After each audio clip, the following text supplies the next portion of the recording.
चोटी, मोटी जनेऊ, सर काट दिए गए। मुगलों ने हमारा जनेऊ और शिखा काट करके तोड़ करके रख दिया था 22 मन, लेकिन हमने अपने धर्म को नहीं छोड़ा, मिट गए, मर गए। अब आज जब देश स्वतंत्र हुआ तो जिस शिखा और सूत्र के लिए मैंने अपनी जान दे दी, खुद को समाप्त करवा दिया, विडंबना है, दुख है कि आज उस स्वतंत्र भारत में हम अंग्रेजों के गुलाम बन रहे हैं। अपने आप ही शिखा और जनेऊ गाए, किसी के पास नहीं गए। बस I am Sohgaura, I am चुड़िया, आई एम भेड़ी, आई एम बकरुआ। एक दिन के ना बकरुआ हो ना सोहगौरा, हमको गाली दे लेना जितना देना, हम डरते नहीं। एक दिन के ना तुम बकरुआ हो, ना सोहगौरा हो, ना झूड़िया हो, कुछ भी तुम नहीं हो। जिस ब्राह्मण के कंधे से जनेऊ चला गया वो प्रमाणित सूत्र है। बोलो सच्चिदानंद भगवान की जय। मानो न मानो खुशी आपकी, हम मुसाफिर हैं, अपने घर जाएंगे, लेकिन मैं नहीं मानूंगा। मुझे पीड़ा होती है अपने भाइयों को देख करके, तब बोल रहा हूं। पीड़ा होती है, दुख होता है, दर्द होता है। जिस शिखा सूत्र के लिए मेरे पूर्वज बलिवेदी पर बलिदान दे दिया अपने आप को, आज उसी शिखा सूत्र को हम हटा करके कहते हैं ये पुराने जमाने की बात है। तो जाओ फिर अंग्रेज बन जाओ, छोड़ो मेरा भारत, हट जाओ यहां से, छोड़ दो, जाओ अंग्रेजों के यहां रहो जा करके।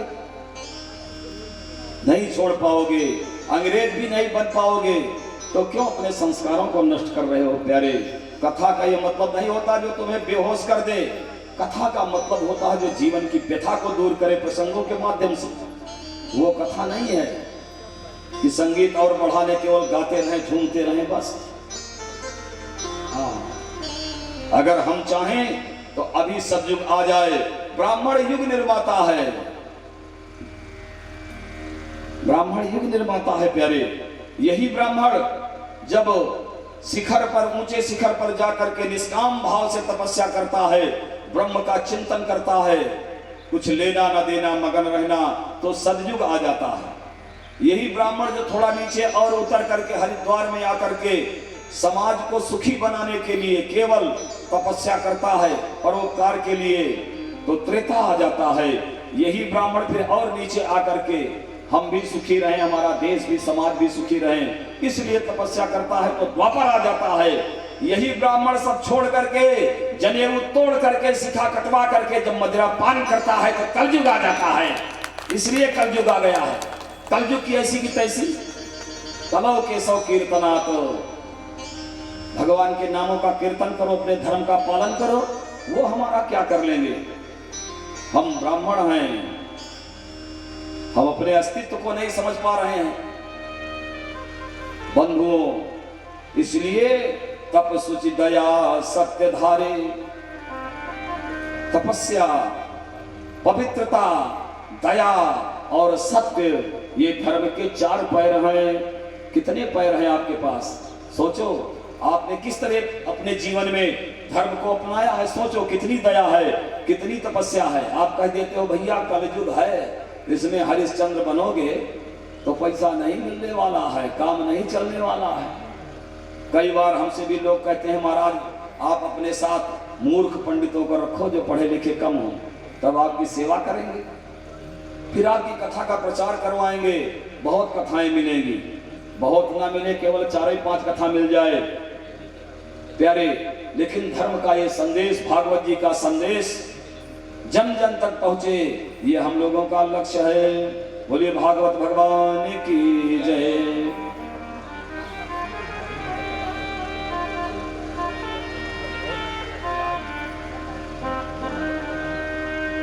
जीवन में नियंत्रण का सामर्थ्य होना चाहिए। हम अब गुलाम नहीं है, स्वतंत्र हैं, हमारी धार्मिक स्वतंत्रता है। इसलिए सावधान। महाराज परीक्षित ने कलयुग से कहा है इधर आ, मेरे रहते हुए तूने धर्म के 3 पैर तोड़ दिए, दुष्ट कही का, तुझे नहीं छोड़ूंगा। महाराज ने तलवार निकाली और जब ही कलयुग का वध करना चाहा तो 3 वत शरणंगता उनके चरणों में गिर गया। बोले त्राहिमाम, प्रभु मेरी रक्षा करो, मत मारो मुझे, मैं अपने आप नहीं आया हूं, सृष्टि चक्र मुझे लाया है, ये चक्र चलता है ऐसे। बोले चक्रवक्र कुछ नहीं, भाग यहां से, तुझे अब समाप्त कर दूंगा। चरणों में जब गिर गया, दया आ गई महाराज परीक्षित को। बोले अच्छा जा, मेरे राज्य से चला जा। बोले कहाँ चला जाऊं? महाराज परीक्षित ने कहा जहां लोग झूठ बोलते हो। दूतम पानम स्त्रियः सूना यत्रा धर्मस् चतुर्विधः। ये 4 प्रकार के अधर्म है, ये पुराणों का विज्ञान है, इसे समझो आप लोग। ये कोई कथा मात्र नहीं है। परीक्षित की कथा और कलयुग का दमन कई बार आप लोग सुने हो। पुराणों का महाविज्ञान है। वेद की ऋचाओं को पहले स्मृतियों में डाला गया, फिर भी बात लोगों के समझ में नहीं आई। फिर स्मृतियों से निकाल करके वेद वेदांत और उपनिषदों के माध्यम से पुराण तक पहुंचाया है व्यास जी ने। पुराण में अति सरल बना दिया। देखो अधर्म कहाँ रहता है प्यारे, जरा सुनना ध्यान से। बोले दूतम पानम स्त्रियः सूना यत्र धर्मस् चतुर्विधः। यत्र चतुर्विधः अधर्मः वर्तते। 4 प्रकार से अधर्म रहता है। कहाँ? जहां लोग झूठ बोलते हैं। अब इसको आप जरा गहराई से सोचिए। जिस समय आप झूठ बोलते हो प्यारे, समझे कि नहीं, जरा अपना चेहरा एक दर्पण हाथ में लिए रहो। दर्पण, जब सत्य बोलो तब अपना चेहरा देख लेना। और नहीं ना विश्वास हो, मोबाइल रखो सामने। सुनो मेरी बात, मोबाइल सामने रखो जिस समय आप बिल्कुल सत्य बोल रहे हो, उस समय अपना फोटो एक सेल्फी ले लो सामने से। और जिस समय तुम झूठ बोल रहे हो सेल्फी ले लेना। दोनों को मिलाना, तुम्हें पता चल जाएगा झूठ और सत्य का परिणाम क्या होता है। बोलो सच्चिदानंद भगवान की जय। तो दूतम पानम स्त्रियः सूना। दूतम माने झूठ बोलना। दूत विद्या में झूठ ही तो होता है। दूत में कई चीजें आती है। दूत में जुआ खेलना, ताश खेलना इत्यादि तमाम चीजें हैं। तो झूठ। पानम, पानम का मतलब सुरापान। और एक बात और आपको बता दें, हमने इस पर चिंतन किया है। पान का मतलब केवल सुरापान नहीं होता। पान का मतलब होता है आप ब्राह्मण हैं, शुद्ध जल पीते हैं, और होटल में जाकर जब जूठा पानी पियोगे गंदा, तो तुम्हारे अंदर अधर्म आएगा, गंदी सोच आएगी। वो तरंग, वो ऊर्जा आपको नहीं मिल सकती जो शौचाचार से मिलती है। बोलो सच्चिदानंद भगवान की जय। इसलिए पानम का अर्थ हुआ शुद्ध जल पान करो, नहीं कोरोना फिर आ जाएगा। श्री राम जय राम जय जय राम। श्री राम जय राम जय जय राम। ऐसी शराबी पीना क्या जो पी कर के फिर से उतरे। राम नाम रस पीना है जो पी कर के फिर ना उतरे। प्रेम से पी लो राम कदम। श्री राम जय राम जय जय राम। श्री राम जय राम जय जय राम। श्री राम जय राम जय जय राम। श्री राम जय राम जय जय राम। श्री राम जय राम जय जय राम। 2 अक्षर का प्यारा सनाम। श्री राम जय राम जय जय राम। बोलिए भगवान भगवान की जय। 4 स्थान कलयुग के हैं प्यारे। कलयुग 4 स्थानों में रहता है। अच्छा, ये कलयुग क्या चीज है पहले इसको समझ लो। स्वामी अखंडानंद जी अपने भागवतामृतम में वर्णन करते हैं, कलिना सदसो को भी युगो नास्ति बरानने। इसी बात को नारद जी भक्ति मैया से कह रहे हैं कि कलयुग के समान कोई युग होता ही नहीं। और लोग कहते हैं ये तो कलयुग है, बड़ा खराब युग है। कैसे खराब है भाई? कली का मतलब होता है कम परमात्मानम लातीति कली। जो कीर्तन के द्वारा परमात्मा की प्राप्ति करवा दे उसे कलयुग कहा जाता है। अन्य युगों में ध्यान धारणा समाधि का आश्रय लेकर के बहुत दिन तक लोग तपस्या करते थे और परमात्मा का अनुभव जीवन में नहीं होता था, सुख नहीं मिलता था। कलयुग में एक विशेष गुण है प्यारे, कलिना सदसो को भी युगो नास्ति बरानने। कलयुग सम नहीं आन युग जो नर कर विश्वास। केवल एक चीज की जरूरत है, क्या? केवल विश्वास पूर्वक आप विश्वास कर लो और भगवान के नामों का गुणगान करो तो समझ लो कि सारे कष्ट दूर हो जाएंगे। गाई राम गुणगन विमल भव तर भी नहीं प्रयास।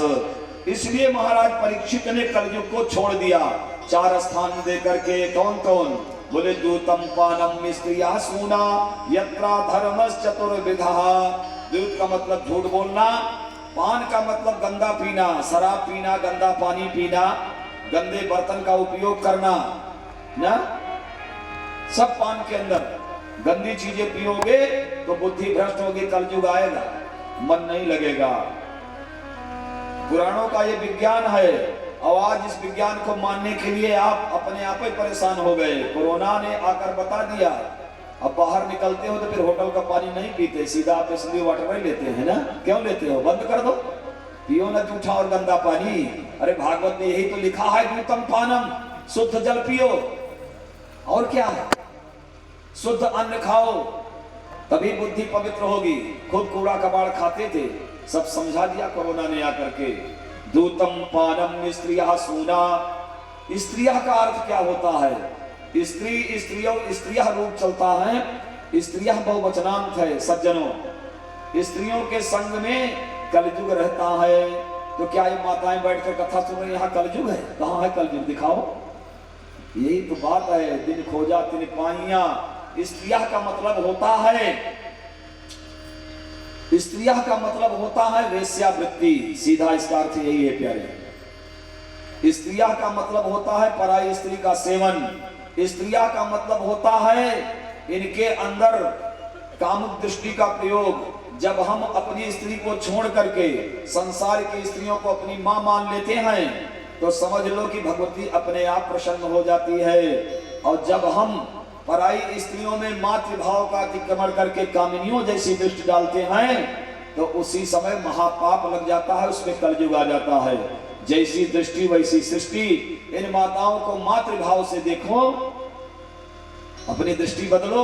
राम जी ने कितना सुंदर आदर्श दिया। एक समय की बात, हमारे सरकार राघवेंद्र जब चित्रकूट में निवास कर रहे थे तो द्वार का महीना आया, आश्विन मास। आश्विन मास शुक्ल पक्ष की अष्टमी तिथि थी और भगवान को एक वाक्य याद आ गया। कहाँ का वाक्य? बोले मनुस्मृति में एक श्लोक आया हुआ है, यत्र नार्यस्तु पूज्यन्ते रमन्ते तत्र देवताः, यत्र नार्यस्तु न पूज्यन्ते तत्र सर्वा निष्फला क्रियाः। जिस घर में इन देवियों का पूजन होता है वहां देवता विहार करते हैं, वो घर तीर्थ बन जाता है। और जिस घर में इनका अपमान होता है वो घर नरक बन जाता है। अब बताओ, this is a Indian philosophy, ये भारतीय दर्शन है प्यारे। भारतीय दर्शन में नारी को शक्ति का दर्जा दिया गया है और तुम जिस दर्शन पर जी रहे हो पाश्चात्य दर्शन, वो स्त्री को केवल भोग की सामग्री मानता है। बोलो सच्चिदानंद भगवान की जय। तो फिर भारत की और बातें क्यों नहीं मानते? हमको इसका उत्तर दो। बताओ, तुम स्त्री को भोग की सामग्री मानते हो कि शक्ति मानते हो, अपने घर की लक्ष्मी मानते हो? बोलो। अभी आप तुरंत कह दो महाराज नहीं, वो तो हमारी लक्ष्मी है। ये आदर्श कहां से मिला? ये आदर्श राम जी ने दिया। अष्टमी तिथि थी, भगवान को मनुस्मृति का वो वाक्य याद आ गया। बोले ओहो, आज तो इन देवियों का पूजन करना चाहिए। वैदेही जी बैठी हैं पर्ण कुटीर में, उन्हें कुछ पता नहीं है। राम जी पत्ता तोड़े जंगल से दोना बना लिया, बहुत बड़ा दोना, और दोनों में पुष्पों का चयन करने लगे। एक दिवस चुनि कुसुम सुहाए, निज कर भूषण राम बनाए। एक दिवस चुनि कुसुम सुहाए, निज कर भूषण राम बनाए। सीतई पैया हे प्रभु सादर, बैठे फटी के सुलाभ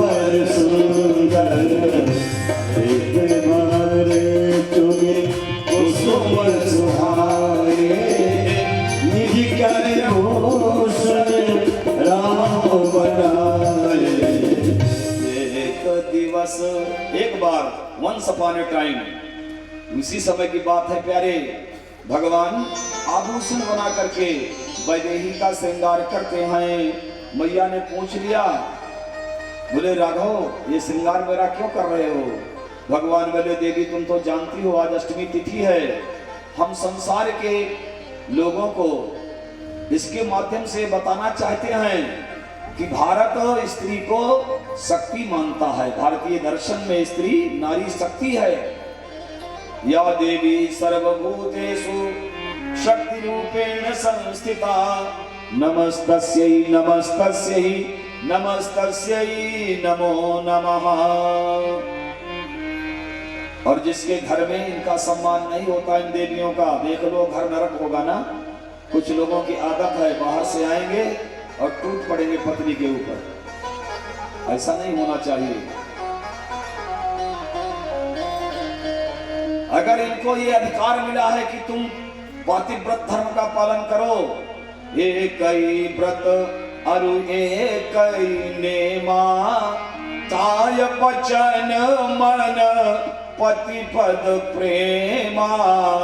आपने तो इनके लिए बोल दिया, लेकिन आपके लिए भी कोई नियम है? बोले हाँ, मनुस्मृति में लिखा हुआ है कि अगर स्त्री पतिव्रता होती है तो पुरुष को क्या होना चाहिए? बोलो, वो भी पत्नी व्रत करे, नार जे का एक स्त्री के अलावा दूसरी स्त्री की तरफ ना निहारे, निहारे तो मातृभाव से। मातृवत परिदारेषु परद्रव्येषु लोष्ठवत, जननी समजानहि परनारी, धन पराव विषते विष भारी। ये आदर्श राम जी ने दिया। अरे सासू तीरथ ससुरा तीरथ, ये कहीं अलग की बात नहीं है।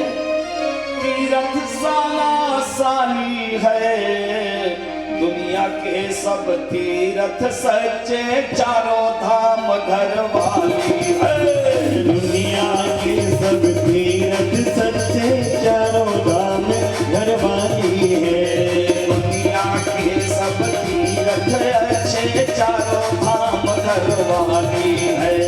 दुनिया के सब तीरथ अच्छे, चारों धाम घर वाली है। चारों धाम घर वाली है।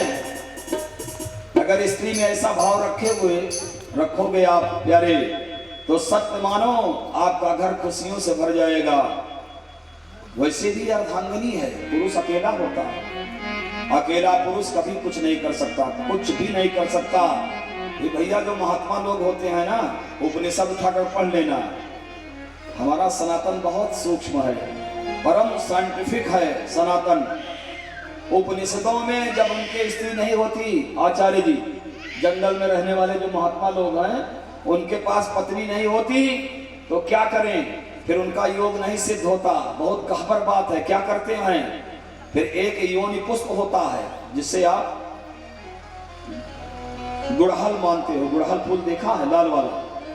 गुड़हल फूल को सामने रख करके उपनिषदों में वर्णन आया है, बिना शक्ति के शिव भी सौ हो जाता है। वो क्या ध्यान लगा लेंगे? शक्ति नहीं होगी तो कुछ नहीं हो सकता बिना नारी के। गुड़हल फूल को सामने रख करके उसमें प्रकृति और पुरुष का वो ध्यान करते हैं, फिर अपने ओज को ऊर्ध्व रेतस बनाते हैं। ओज समझ रहे हैं ना? अपने तेज को ऊपर ले जाते हैं क्रियाओं के द्वारा सहस्रार में, और सहस्रार में जाकर के सहस्रार चक्री मुख्य योनि है, ब्रह्म योनि जिसे कहा जाता है। अहो देवी महादेवी संधे विद्ये सरस्वती, अजरे अमरे चैव ब्रह्म योनि नमोस्तुते। जब वो तेज ब्रह्म योनि में सहस्रार में जाता है, तब परमानंद की प्राप्ति जीवात्मा को होती है। बोलो सच्चिदानंद भगवान की जय। ऐसे नहीं छूटती है स्त्री, छोड़ो छोड़ो, मारो मारो, तोड़ो तोड़ो। क्या समझोगे? सनातन धर्म बहुत सूक्ष्म है। और न विश्वास हो तो आप ईसावास उपनिषद उठाकर पढ़ लेना, मैं जो बोल रहा हूं अलग से नहीं बोल रहा। तस्मात् शास्त्रम प्रमाणं ही, प्रमाण तो शास्त्र ही होता है हर चीज का। तो इसलिए प्यारे सज्जनों, स्त्रियां का मतलब हुआ पराई स्त्रियों में कामिनियों जैसा व्यवहार करना। जहां ऐसा होता हो वहीं चला जा, तू उसी के सर पर चढ़ जाना। जो दूसरे की स्त्रियों में कामिनियों जैसा व्यवहार करता है, गलत भाव रखता है, जा वहीं चला जा। सूना जहां हिंसा होती है, प्रत्यक्ष हिंसा होती है, लेकिन मनसा वाचा कर्मणा, मन वाणी और कर्म से हम कभी हिंसा को ना सोचें। जिस समय हिंसा मन में आएगी समझो कलयुग आ गया। किसी के प्रति अंदर भी आपके अंदर गलत भाव बन गया तो समझो कलयुग आ गया। वाणी से आपने कटु वचन किसी को बोल दिया तो समझो उस समय कलयुग है तुम्हारे ऊपर। अगर आप चाहते तो उसी वचन को प्रेम से बोल करके अपनी बात भी व्यक्त कर सकते थे। बोलो सच्चिदानंद भगवान की जय। ऐसा नहीं होता क्या? अगर हम आपके ऊपर कुछ नाराज हैं, हम चाहें तो अपने ऊपर कंट्रोल करके और प्रेम भाव में भावित होकर के अपनी बात भी हम व्यक्त कर देंगे, आपको बुरा भी नहीं लगेगा और आप समझ जाओगे मुझे क्या पीड़ा है। ऐसा भी तो होता है। अगर उसी बात को हम कटुता पूर्वक बोलते हैं तो कलयुग आ जाता है। मनसा वाचा कर्मणा, तीनों प्रकार से हिंसाओं से जब जीव मुक्त होता है तो समझो उस समय सतयुग आता है। द्यूतम पानम स्त्रियः सूना यत्रा धर्मस् चतुर्विधः। जहां ये 4 प्रकार के अधर्म होते हैं जा वहीं चला जा। कलयुग ने कहा महाराज छी छी छी, यहाँ तो मैं रहता हूँ ऑलरेडी। अरे आप जैसे राजा के रहते हुए गंदे स्थानों में हमेशा रहूं अच्छी बात नहीं है। एक आध स्थान ऐसा दे दो प्रभु मौज से रहूं जब तक आपका राज्य है। महाराज परीक्षित प्रसन्न हो गए, बोले अच्छा जाओ, मैं तुम्हें स्वर्ण में निवास करने के लिए कह रहा हूं। स्वर्ण मीन्स गोल्ड, सोने में जाओ। कलयुग प्रसन्न हो गया, वहां से चला गया। महाराज दिग्विजय करके हस्तिनापुर वापस आते हैं और एक दिना की बात महाराज परीक्षित अब तो सयाने हो गए, बड़े हो गए, अपने राज्य कोष का निरीक्षण कर रहे हैं। खजाने का निरीक्षण के समय एक पेटी दिखाई पड़ी। मंत्री से बोले भैया चाबी लाओ, इसमें ताला बंद है, क्या है इस पेटी में? पेटी चांदी की थी। जब उसे खोला गया तो उसके अंदर एक सुंदर सा मुकुट निकल आया। बोलिए भक्तवत्सल भगवान की जय। मुकुट बहुत सुंदर है, सोने का मुकुट बना हुआ है, उसमें तमाम मणियां लगी हैं, हीरा जवाहरात मणि माणिक के तमाम। बोले बहुत सुंदर मुकुट है, ऐसा लगता है कि हमारे पर बाबा ने इसको कहीं से मंगाया होगा। देखो मंत्री ने जब वही खाता निकाला तो मुकुट के बारे में पहले लिख कर रख दिया जाता था राजाओं के यहाँ, इतना सोना यहाँ से आया, इतनी चांदी यहाँ से आई, ये मुकुट फला राजा का, ये तलवार फला राजा की लड़कर लाए, पूरा रिकॉर्ड। बोले भाई देखो इस पेटी का रिकॉर्ड है। हाँ महाराज, मगध नरेश जरासंध का ये मुकुट है। अच्छा, वो राजा इसको पहनता था? जब मुकुट इतना सुंदर है तो राजा कितना अच्छा रहा होगा। महाराज परीक्षित अभी 5000 वर्ष पहले थे अपने भारत में महाराज परीक्षित। बोले इसको मैं धारण करूंगा, आचार्य जी को बुलाओ। ब्राह्मण आए, मुकुट का पूजन किया गया और राजा ने उसको धारण कर लिया। लेकिन जब ही मुकुट खोपड़ी पर लगा ऊपर तो राजा की बुद्धि बदलने लगी। क्यों? क्योंकि उस मुकुट के अंदर प्यारे इतना दिन बीतने के बाद भी मगध नरेश जरासंध दुरात्मा की तरंगे, दुष्ट तरंगे, पापिष्ट की वो तरंगे, तामसी तरंगे उस मुकुट में व्याप्त थी।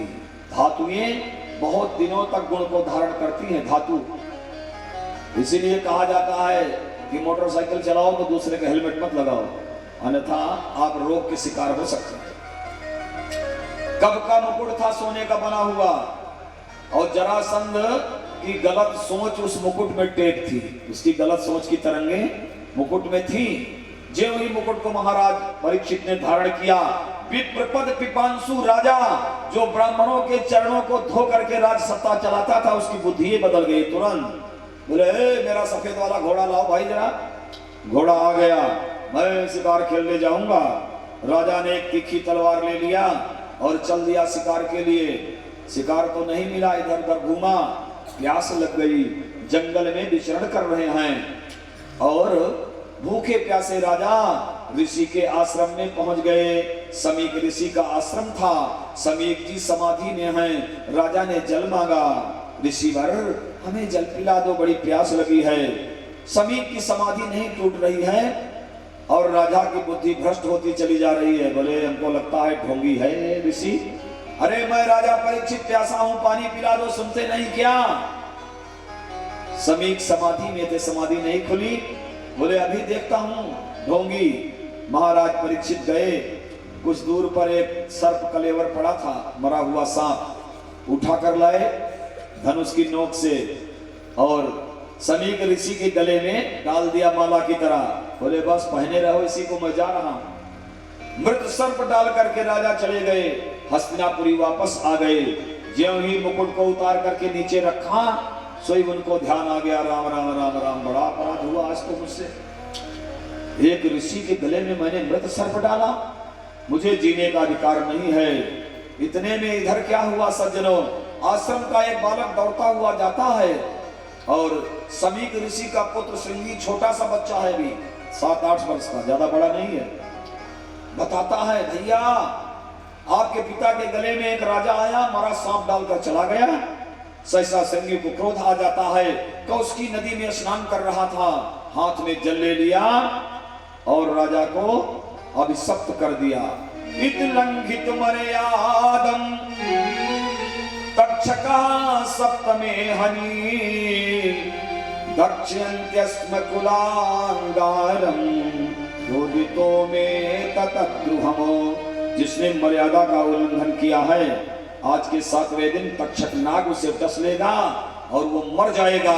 महाराज परीक्षित अभिशप्त हो गए, दिशाएं गुंजायमान हो गई, उधर टकबक करने लगे, नदियों का प्रवाह विपरीत दिशा में बहने लगा और समय में प्रलय के संकेत मिलने लगे।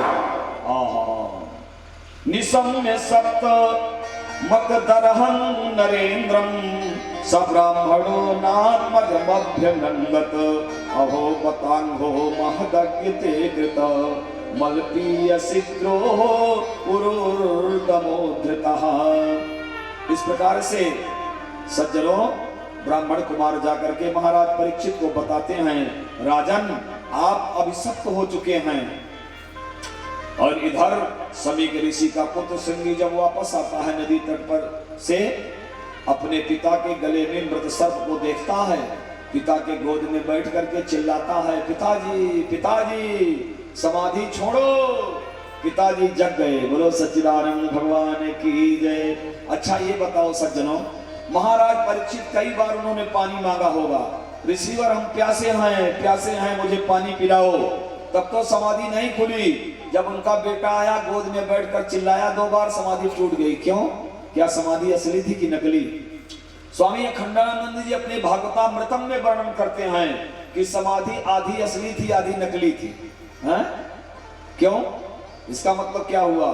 बोले इसका मतलब ये हुआ कि आत्मा वही जायते पुत्रः, पिता की आत्मा ही पुत्र रूप में आती है। आप चाहे जितना सो रहे हो त्रिपाठी जी रात में गहरी निद्रा में, हमसे आपका कोई परिचय नहीं है। अगर हम आएंगे, आवाज देंगे, रात्रि में जगाएंगे, अरे भैया पप्पू उठ जा, बहुत मुसीबत बा, उठ जावा, शायद आपकी नींद नहीं खुलेगी। और आपके पिताजी अगर जगाओ एक बार, हे पप्पू उठा भाई देखा, तुरंत आपकी नींद खुल जाएगी। क्यों? क्योंकि आपका कनेक्शन उनसे जुड़ा हुआ है। आत्मा वही जायते पुत्रः। इसलिए सभी जग गए, बोले बेटा क्या बात है? बोले पिताजी देखो ना ये सब क्या है, फेंक दिया सांप को निकाल करके। बोले कुछ नहीं बेटा, इससे क्या होता है, हम तो ऋषि हैं। बोले नहीं, राजा आए हस्तिनापुर वाले परीक्षित, आपके गले में मृत सर्प डाल गए। बोले हो गया बेटा, जाने दो, कोई बात नहीं। नहीं पिताजी, मैंने उनको साप दे दिया। कैसा साप दिया पुत्र? बोले आज के 7वें दिन तक्षक नाग उन्हें डस लेगा और उनकी जीवन लीला समाप्त हो जाएगी। समीक ऋषि चिल्लाए, रो पड़े, पुत्र तूने ये क्या किया? तूने ये क्या किया? ऐसे राजा अब नहीं मिलेंगे। तूने उद्दंडता की है, उद्दंडता में ये दंड दिया है राजा को। ऐसा नहीं होना चाहिए पुत्र। मेरे बेटे का साप झूठा हो जाए, लेकिन मृषा न हो देव ऋषवाणी, आकाशवाणी हुई ऋषिवर, कुछ नहीं होगा, राजा तो मरेगा। ब्राह्मण कुमारों को भेज देते हैं, महाराज परीक्षित के पास पहुंच करके उन्हें बताते हैं, राजन आप अभिशप्त हो गए हैं, आप चाहो तो अपने मृत्यु को महोत्सव में बदल सकते हो। 7 दिनों का समय है। महाराज परीक्षित सब कुछ समझ गए। राजकीय परिधानों का किया परित्याग, वल्कल वसन धारण कर लिया और अपना राज्य जन्मेजय को दे दिया। अपने ज्येष्ठ पुत्र जन्मेजय को राजा बना दिया। अपनी रानियों से बोले, तुम लोग हमारे बेटे को देखना, मैं जा रहा हूं गंगा तट पर, अपनी मृत्यु को महोत्सव बनाऊंगा, मरना तो पड़ेगा। सज्जनों विचार कीजिए, महाराज परीक्षित कोई साधारण राजा नहीं थे। अगर महाराज परीक्षित चाह लेते उस समय तो तक्षक्या पूरी दुनिया के सांपों को नष्ट करवा सकते थे। अगर वो चाह लेते तो एक ऋषि भी जीवित न पड़ता। साप अंगीकार न करते वो। लेकिन सज्जनों उस समय धर्म सत्ता राज सत्ता पर प्रभावी थी। बोलो सच्चिदानंद भगवान की जय। धर्म सत्ता राज सत्ता पर हावी थी। धर्म गुरु जो कहता था वही होता था। और आज क्या हो रहा है? राज सत्ता धर्म सत्ता पर हावी है। अगर नेता लोग कहें मंदिर बंद तो मंदिर बंद। नेता लोग कहें ताला खुल ताला खुल। नेता लोग कहते ब्राह्मण पूजा नहीं करेगा, दूसरे जात वाले करेंगे तो करें। आज राज सत्ता धर्म सत्ता पर हावी है। और आज के 2,500-3,000 वर्ष पहले सज्जनों धर्म सत्ता राज सत्ता पर हावी थी। धर्माचार्य हाथ में दंड लिए आते थे। अगर राजा कुछ गलत कर रहा है तो राजा को तुरंत 3 डंडे मारते थे। दंडोसी दंडोसी, तुम दंड के पात्र हो, उतरो सिर से नीचे गद्दी से, हम दूसरे राजा का चयन करेंगे। इतना अधिकार था धर्माचार्यों। व्यास गद्दी से राजगद्दी का संचालन होता था। व्यास गद्दी माने ज्ञानपीठ। व्यास गद्दी से राजगद्दी का संचालन होता था सज्जनों। और आज राजगद्दी के द्वारा व्यास गद्दी का संचालन हो रहा है। ये स्थिति हो गई है समाज की। तो इस प्रकार से महाराज परीक्षित ने साप को किया अंगीकार। गंगा नदी के किनारे पहुंच गए। ब्राह्मण कुमारों से बोले, कितने दिन का टाइम मिला है मुझे? ब्राह्मण कुमारों ने कहा, महाराज 7 दिन का। बोले, अरे इतने दयालु ऋषि हैं, मुझे 7 दिन का समय दे दिया। मैं उनके श्री चरणों में यहीं से प्रणाम करता हूं। मुझे जीने का कोई अधिकार नहीं था, आज ही मर जाना चाहिए, तुरंत इसी समय। 7 दिन का समय दे दिया। धन्य है वो ब्राह्मण देवता ऋषि। बार बार प्रणाम करते हुए उपाविशत प्रायम अमर्त नद्याम। अहो मुझे दुख है, अहो मया नीच मनार्यवत कृतम गिरागसे ब्रह्मणि गूढ़ तेजसे। मैंने ये क्या कर दिया? अपने पूर्वजों की कीर्ति कौमुदी को ही कलंकित कर दिया। मुझे दुख है। महाराज परीक्षित सर्वस्व का परित्याग करके गंगा नदी के किनारे पहुंच जाते हैं सज्जनों। और गंगा जी को अमृत नद्याम माने गंगा नद्याम, गंगा नदी को प्रणाम किया। कहां आ गए? सुखताल। हस्तिनापुरी दिल्ली से सुखताल आए, मुजफ्फरपुर जिले में सुखताल नामक स्थान पर पहुंच गए।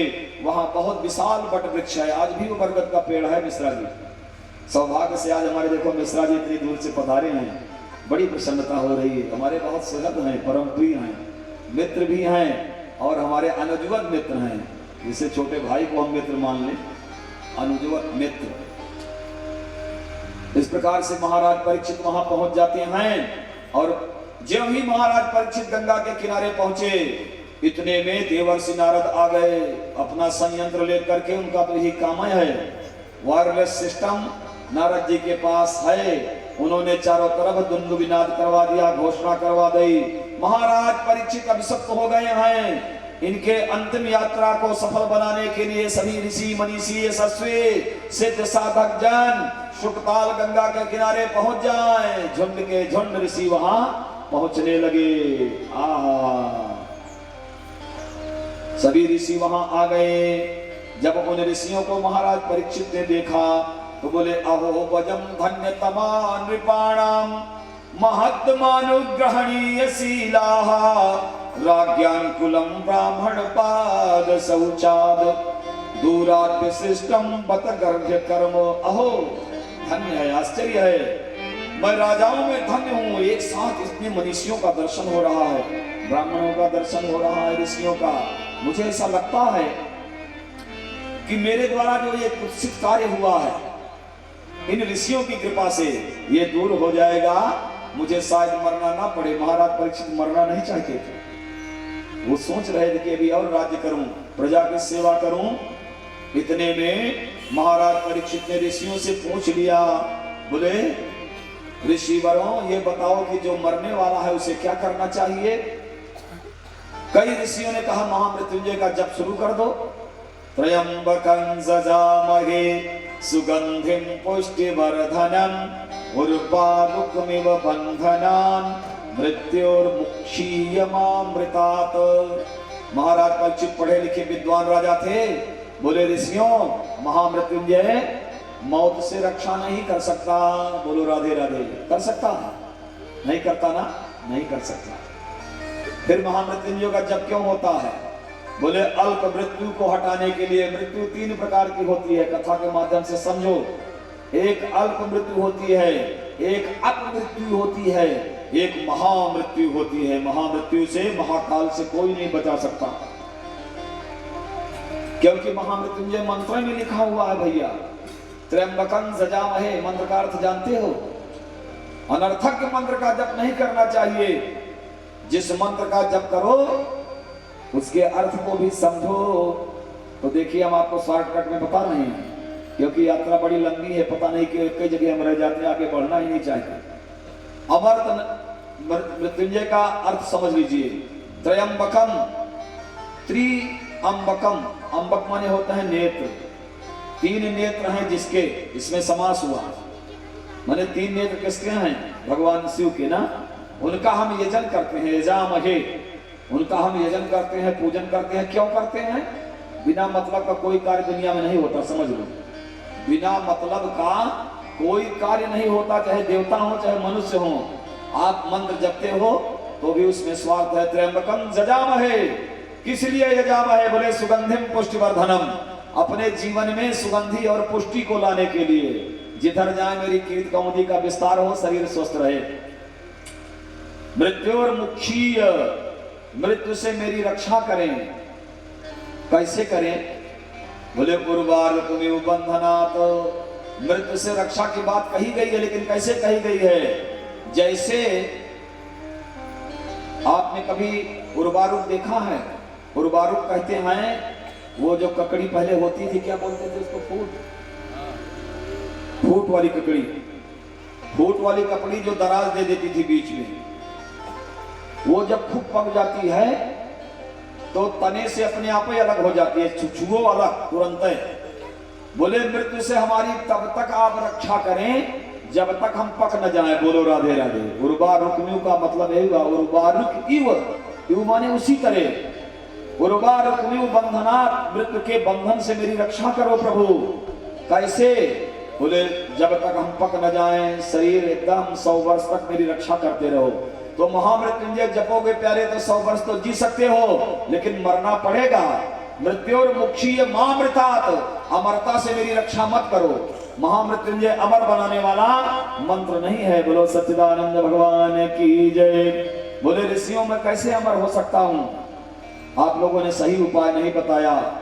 महाराज परीक्षित भगवती गंगा जी के तट पर चले जाते हैं और गंगा मैया के श्री चरणों में लौट करके गंगा रेणुका को अपने मस्तक पर लगाते हैं और कहते हैं मैया, हे गंगा मैया मेरी तू ही रक्षा कर ले।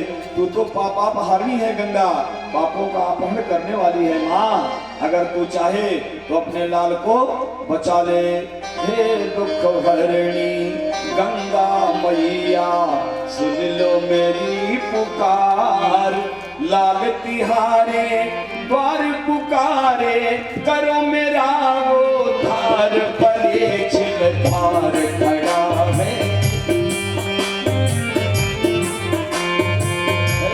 परीक्षित द्वार खड़ा है। मातु तेरे चरण पड़ा है। परीक्षित द्वार खड़ा है, मातु तेरे चरण पड़ा है। हे दुख हरिणी गंगा मैया सुन लो मेरी पुकार। लाल तिहारे द्वार पुकारे, करो मेरा उद्धार। परीक्षित द्वार खड़ा है, मातु तेरे चरण पड़ा है। परीक्षित द्वार खड़ा है, मातु तेरे चरण पड़ा है।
विमल वारुणी पाप हारिणी मैं सुता मेरी माई साप ताप से मुक्त करो माँ, साप ताप से मुक्त करो माँ रंगना लो अपना ये परीक्षित द्वार खड़ा है माँ तू तेरे चरण खड़ा है परीक्षित द्वार खड़ा है माँ तू तेरे चरण खड़ा है हे दुख हरणी गंगा मैया सुन लो मेरी पुकार द्वार तिहारे लाल पुकारे करो मेरा उद्धार परीक्षित द्वार खड़ा है माँ तू तेरे चरण खड़ा है परीक्षित द्वार खड़ा है माँ तू तेरे चरण खड़ा है आराम करके जय हो।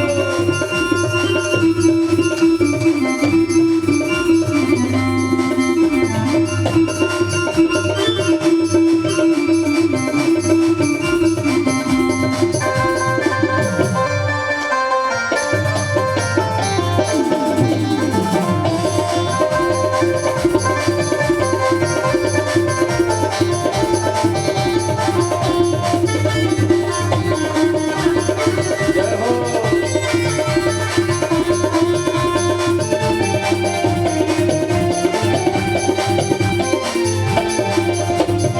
जब जब भीड़ पड़ी भक्तन पे मैया हुई सहाई, जब जब भीड़ पड़ी भगतन पे मैया हुई सहाई जब जब भीड़ पड़ी भक्तन पे मैया हुई सहाई, जब जब भीड़ पड़ी भगतन पे मैया हुई सहाई विमल बारी के ये संसर से विमल बारी के ये संसर से सब ताप मिट जाई परीक्षित द्वार खड़ा है माँ तू तेरे चरण खड़ा है परीक्षित द्वार खड़ा है माँ तू तेरे चरण खड़ा है हे दुख हरणी गंगा मैया जो मेरी पुकार लाल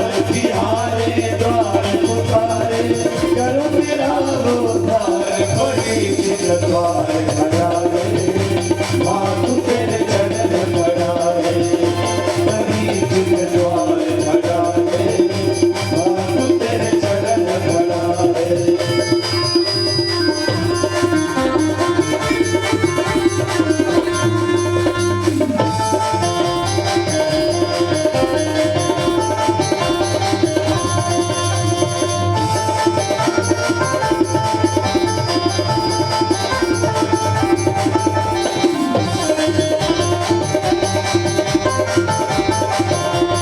हे दुख हरणी गंगा मैया सुन लो मेरी पुकार लाल तिहारे द्वार पुकारे करो मेरा उद्धार परीक्षित द्वार खड़ा है माँ तू तेरे चरण खड़ा है परीक्षित द्वार खड़ा है माँ तू तेरे चरण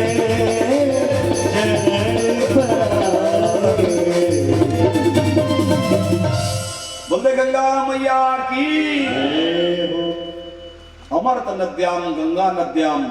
गंगा मैया से परीक्षित ने प्रार्थना करी, लेकिन ये गीत हमने जो आपको सुनाया ऐसा प्रसंग भागवत में नहीं है। हमने पुराणांतर से इसको पढ़ा था और उसको गीत में ढाल दिया।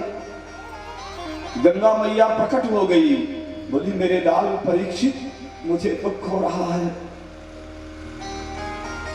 अगर तू किसी पाप के ताप से तापित होता तो मैं अपने विमल जल से तेरा प्रक्षालन करके अभिषेक करके उस पाप के ताप से तुझे मुक्त कर देती लाल।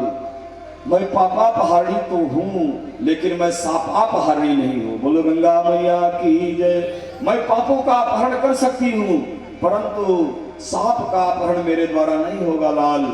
जा तेरा नारायण कल्याण करेंगे।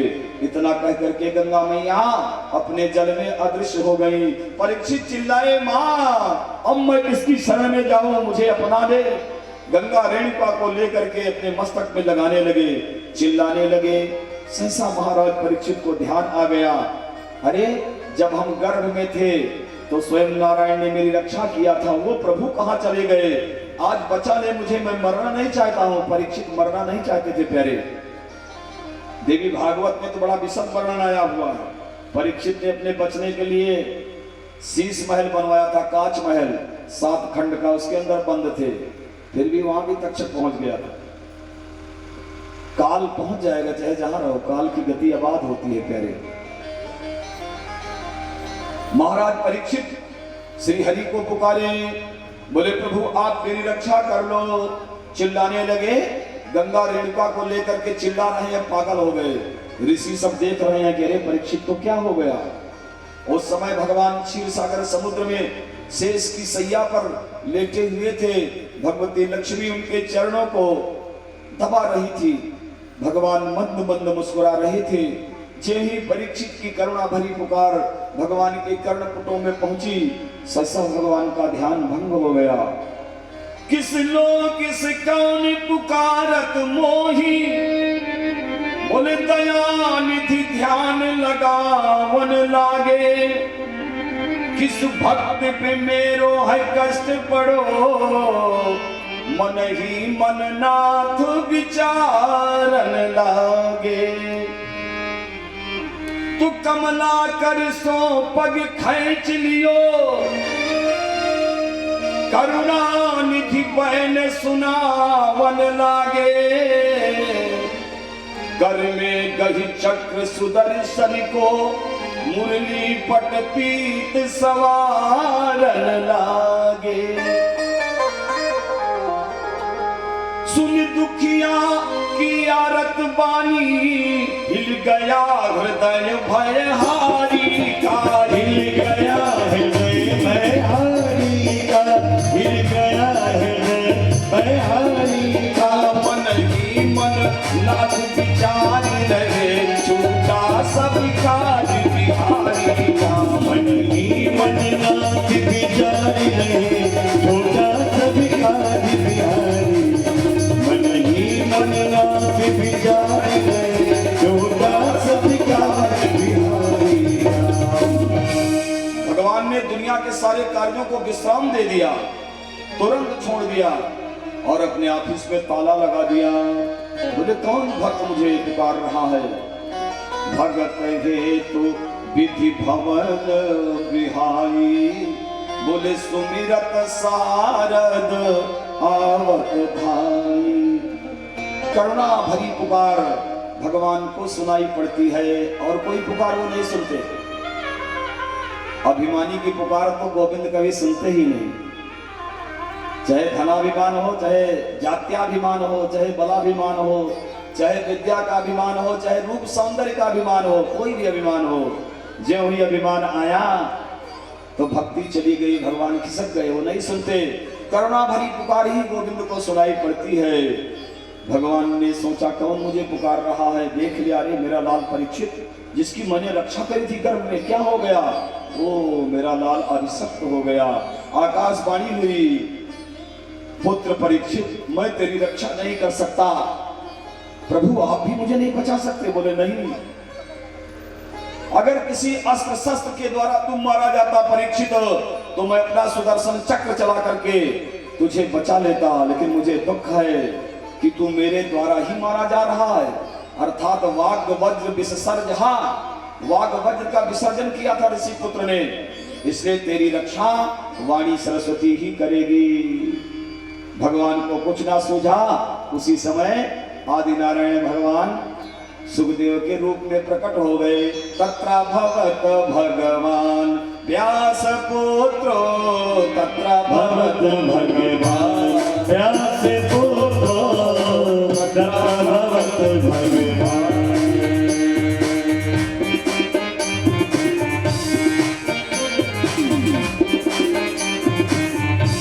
व्यास पुत्रो तत्रा भवत भगवान। तत्रा भवत भगवान व्यास पुत्रो, यदक्षया गामट मानो नपेक्षा। अलक्ष्य लिंगो निज लाभ तुष्टो वृतश्च बालैरवधूत वेशः। भगवान एवं व्यास पुत्र अभवत, भगवान स्वयं व्यास नंदन बनकर आ गए। बोले सुखदेव महाराज की जय हो। कैसे हैं सुखदेव जी? बोले अलक्ष्य लिंगा। अलक्ष्य लिंग का मतलब क्या हुआ? स्त्री पुरुष भेद रहता है तो वो 16 वर्ष के, लेकिन स्त्री पुरुष का उनमें भेद नहीं है। कौन स्त्री कौन पुरुष सबको एक ही निगाह से देखते हैं। उनकी दृष्टि कैसी है? बोले उनकी दृष्टि भगवतमयी है, ब्राह्मी दृष्टि है। और तंगष्ट वर्षम सुकुमार पाद, जब उनकी उम्र बताए तो बोले दुई अष्ट वर्षम। दुई अष्ट का मतलब क्या हुआ? 8 दूनी 16 वर्ष। 16 वर्ष के स्वामी हैं। अच्छा ये दुई अष्ट वर्षम क्यों बोले? सीधा बोल देते 16 वर्षीय तत्रा भवत 16 वर्षीय व्यास पुत्र, ऐसा भी व्यास जी लिख सकते थे इस श्लोक में, लेकिन दुई अष्ट वर्ष क्यों लिखे? बोले स्वामी शुक्राचार्य 16 वर्ष के तो दिखाई पड़ रहे हैं, लेकिन उनका स्वभाव उनका चरित्र 8 वर्ष के बच्चे जैसा है। त्रिपाठी जी 8 वर्ष के बच्चे के अंदर काम आदि कोई विकार नहीं होते, और जब ही 9वां वर्ष लगेगा थोड़ा मुस्कुराओ, देखो मुस्कुराने लगेगा। ये विज्ञान है पुराणों का। अब लोग कहते हैं अरे पोथी में कहा लिखा है। अरे लंठ पहले पढ़ो उसको किसी गुरु के पास जा करके। पोथी में नहीं है तुम्हारे पास क्या है?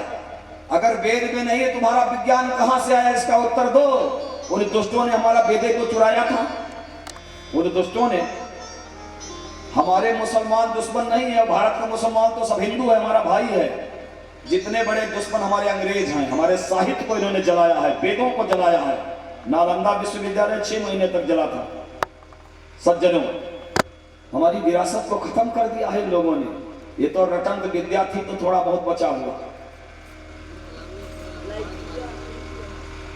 अरे भाई, एक है क्रियोडीस तंत्र, मेघनाथ उड्डीस तंत्र। जर्मन वाले उस तंत्र को उठा ले गए जब विद्यालय जल रहा था, खींच के ले गए वो पुस्तक। उस पुस्तक में अग्निबाण, मक्षिका यंत्र, मक्षिका माने बंदूक बनाने की सारी विधि लिखी थी।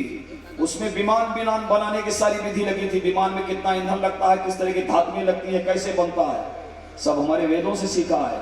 बोले वो तो कुछ था नहीं। और कहीं कहीं हम पढ़ते हैं वास्को डिगामा ने भारत की खोज किया था। तो सिकंदर कहाँ स्वर्ग से गिरा था क्या? सिकंदर वास्को डिगामा से पहले था कि बाद में था? बोलो, किससे लड़ा था सिकंदर? किससे युद्ध किया? यही तरह मूर्खतापूर्ण इतिहास को पढ़ पढ़ करके हमारी बुद्धि भ्रष्ट हो रही है। और फिर वेद पुराण शास्त्र किसने लिखा? वास्को डिगामा के बाप ने लिखा था ये सब पुराण। किसने लिखा ये सब? बोले सच्चिदानंद भगवान की जय। इसलिए पौराणिक विज्ञान परम वैदिकत्व है, इसमें साइंटिफिक है हमारा। आज हमारे पांडे जी भी पधार रहे हैं सौभाग्य से। वाह क्या बात है, बड़े बड़े महापुरुषों का दर्शन हो रहा है। परीक्षित भी दर्शन कर रहे हैं महापुरुषों का। तत्रा भगवत भगवान व्यास पुत्र, भगवान एवं व्यास पुत्र अभवत। भूतकाल की क्रिया यहां लगाई गई है।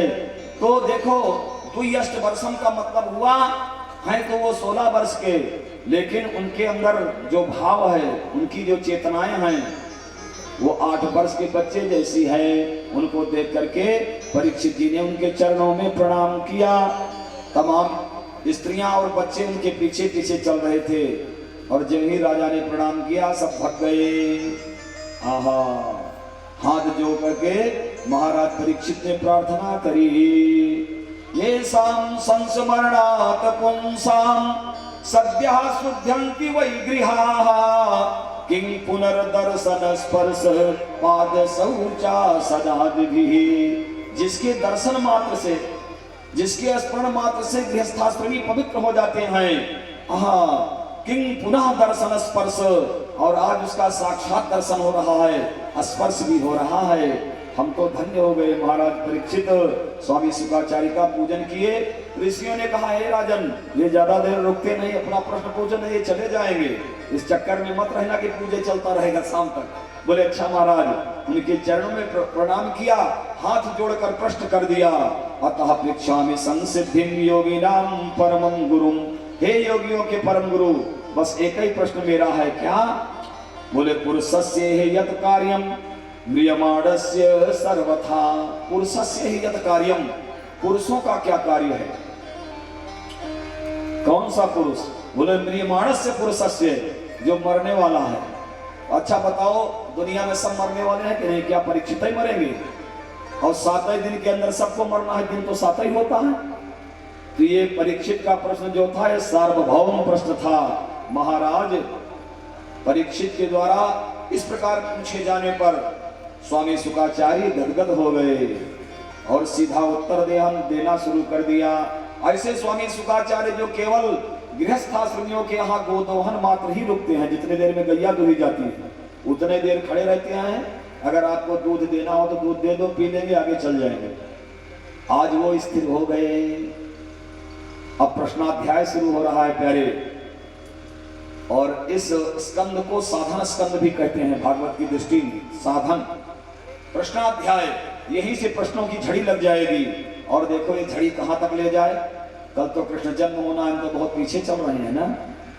अब जामू गए थे त्रिपाठी जी, वहां 2 सत्र में कथा करवाते थे, और वो स्वभाव शायद अभी अंदर बना हुआ है। ऐसा लगता है रात में भी कथा होगी, इसलिए हम पीछे चल रहे हैं क्या। चलिए भगवती से प्रार्थना करते हैं, बंदेवी माता से कि तेजी से आगे बढ़े। हम जहां तक चल पाएंगे चलेंगे। आप परेशान मत होना, होगा कृष्ण जन्म अपने समय पर, माई सब करवा देगी। बोलो बंदेवी माता की जय। बरियाने स्ते प्रश्नः कृतो लोकहितं नृप आत्मविद सम्मत पुंसाम श्रोतव्यादिषु यः परः। जय महाराज परीक्षित ने प्रश्न किया कि मरने वालों को क्या करना चाहिए। गदगद हो गए स्वामी शुकाचार्य। बोले राजन, बरियाने स्ते प्रश्नः, ते प्रश्नः बरियान श्रेष्ठान गरियान। तुम्हारा प्रश्न बहुत श्रेष्ठ है। क्यों श्रेष्ठ है? बोले कृतो लोकहितम नृप, राजन तुमने परोपकार के लिए यह प्रश्न किया है, लोकहित के लिए किया है। लोकहित में किया गया प्रश्न संसार का सर्वोत्कृष्ट प्रश्न होता है भैया। अपने लिए तो दुनिया पूछती है। राजन ध्यान से सुनो, मनुष्य के जीवन में पूर्णता की भावना होनी चाहिए। पहली बात तो हम ये समझे कि हम जहां हैं, जिस स्थिति में हैं, पूर्ण हैं। परिच्छिन्नता की भावना नहीं होनी चाहिए। कुछ दिन तक देवी मैया का पूजन किया और किसी को कष्ट हो गया, कोई आ गया ढोंगी, बोले देवी तुमको सूट नहीं करती, भैरव का पूजन करो, तो भैरव का पूजन शुरू हो गया। उसके बाद कहीं बेटे का एक्सीडेंट हुआ, पैर टूट गया, अरे बोले भैरव बिल्कुल सूट नहीं करता, अब हनुमान जी की पूजा करो। हनुमान जी का पूजन करने लगे। बोले हनुमान जी का पूजन करते हैं तो रात में भयानक सपना दिखाई पड़ता, अरे बोले ये सूट नहीं कर रहे हैं, अब तुम राम जी की पूजा करो। ये सब क्या है? ये सब परिच्छिन्नताएं हैं। परिच्छिन्नता भ्रम है प्यारे। एक ही साधे सब सदे, सब साधे सब जाए। एक जगह स्थिर हो जाओ, सब कुछ मिल जाएगा। बोले राजन ध्यान से सुनो। अच्छा राजन, 7 दिन में सबको मरना है। दिन तो 7 ही होते हैं, जिंदगी चाहे 100 वर्ष की हो, मरना तो संडे मंडे ट्यूसडे, रवि सोम मंगल बुध बृहस्पति शुक्र शनि, किसी ना किसी दिन आप मरोगे, निश्चित रूप से सब मरेंगे। तो क्या करना चाहिए? बोले राजन यही तो कौतुक है इस संसार का। अपश्यताम आत्मतत्वम गृहेश गृह मेधिनाम। लोग घर में रहते हैं और देख रहे हैं कि हमारे दादाजी चले गए, बाबा जी चले गए, नाना चले गए, नानी चली गई, गद्दी देने वाले चले गए, सब चले गए, लेकिन अपने को अमर मान लेते हैं कि मैं नहीं मरूंगा। और जब नाना नानी दादा दादी को पहुंचाने गए थे गंगा के किनारे, चिता चलने लगी राजन, तो उस समय वेदांत का प्रवचन शुरू हो जाता है। अरे भैया ओ यही हाल अपना भी होगा। संसार में कुछ नहीं है भैया। बहुत वेदांत के प्रवचन चले, और जो ही घर आए, चाय वाय पिए घर में, फिर नून तेल लकड़ी में पड़ करके सब भूल गए, सारा वेदांत का ज्ञान धरा रह गया, खत्म। राजन यही हो रहा है। हम अपनी जीवन यात्रा में चल रहे हैं राजन। कहीं हमको दिल्ली जाना है, वाराणसी जाना है, इलाहाबाद जाना है, लालगंज, धारा, प्रतापगढ़, कहीं भी जाना है। जितनी लंबी यात्रा राजन, उतनी लंबी तैयारी हम करते हैं। यहाँ तक कि गंगा स्नान करने जाएं, सुबह जाना है तो शाम को गाड़ी में पेट्रोल है कि नहीं, जेब में कुछ है खर्चा कि नहीं, पाथे की व्यवस्था, विदेश जाना है वीजा निकलवाओ और दूर जाना है, जीवन में हम कई यात्राएं करते हैं राजन, लेकिन एक यात्रा ऐसी है राजन कि उस पर सबको जाना है और तैयारी के नाम पर सब मौन बैठे हैं। जाने वाले बताएंगे भी नहीं, उनके पास फोन तो है नहीं कि आपको फोन कर देंगे भैया मैं यहाँ हूँ यहीं आ जाना। वहां जाने के बाद सब काम खत्म राजन। यही कारण है आहा तेसाम प्रमत्तो निधनम पश्यन्नपि न पश्यति, पश्यन्नपि न पश्यति। देख रहे हैं कि वो जा रहा है, हम उसको भेज रहे हैं, लेकिन ये मानने को तैयार नहीं है। पश्यन्नपि, देखते हुए भी नहीं देख पा रहे हैं राजन। यही विडंबना है। बोले फिर गुरुदेव क्या करना चाहिए हम लोगों को? बोले तस्मात् भारत सर्वात्मा भगवान ईश्वरो हरिः श्रोतव्यः कीर्तितव्यश्च स्मर्तव्यश्चेक्षता भयमो। अगर तू अभयत्व चाहता है, संसार में डर किस बात का है प्यारे? एक ही डर, डरपत मन मोरा। एक डर है और कोई डर और नहीं है, चाहे जितना आप बोलो। एक डर है केवल मरने का, मौत ना आए और चाहे सब कुछ हो जाए ना, कोई मरना नहीं चाहता। जैसे हम जीने की तैयारी करते हैं, सुबह शाम मलाई पकौड़ी हलवा चाहिए, ऐसे अगर मरने की तैयारी राजन प्रतिदिन करें 24 घंटे में एक बार, तो मृत्यु मृत्यु नहीं मृत्यु महोत्सव बन सकती है। आपको लेने के लिए यमराज नहीं फिर ब्रजराज आएंगे। बोलो राधे राधे। तैयारी करके तो देखो, मरना तो निश्चित है। अब तुम डरते हो कि हम नहीं मरेंगे, कुछ लोग डरते हैं कि भागवत सुन लेंगे तो मर जाएंगे ना। अच्छा बताओ, भागवत किसी को मारती है क्या? 6 चीजें अपने बस में नहीं है। हानि लाभ जीवन मरण जस अपजस विधि हाथ। ये विधि के हाथ में है प्यारे, मरना तो पड़ेगा। चाहो तो मृत्यु को महोत्सव बना लो। क्या करें प्रभु? बोले तस्मात् भारत सर्वात्मा भगवान ईश्वरो हरि। जो भगवान है, ईश्वर है, हरि हैं, बस उन्हीं का स्मरण करो, उन्हीं का कीर्तन करो, उन्हीं की कथाओं को सुनो। महाराज परीक्षित ने हाथ जोड़कर पूछा, बोले गुरुदेव इतने विशेषण और विशेष की क्या जरूरत है? भगवान ईश्वरो हरि, आप इतने कह देते भगवान का भजन करो, उनकी शरण में जाओ। बोले नहीं, आने वाले समय में तमाम भगवान प्रकट हो जाएंगे भैया। ऐसे ऐसे भगवान होंगे भारत भूमि में कि 4-4 करोड़ शिष्य बनाएंगे और बाद में गुरुदेव जेल की हवा खाएंगे। बोलो राधे राधे। उनके चेला लोग उन्हीं का पूजन करते थे फोटो रख करके, और आज गुरुदेव जेल में है, आप लोग समझ गए होंगे। इसलिए मैं बता रहा हूं भगवान की पहचान, उनको भगवान मत मान लेना।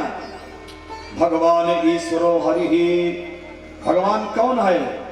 अगर ध्रुव चरित्र तक आज पहुंच पाए, कहां पहुंच पाएंगे? कब भैया ना पहुंच पाएंगे। हम भगवान के बारे में बताएंगे। ईश्वर क्या है? ये जो अपना स्वर चल रहा है यही ईश्वर है।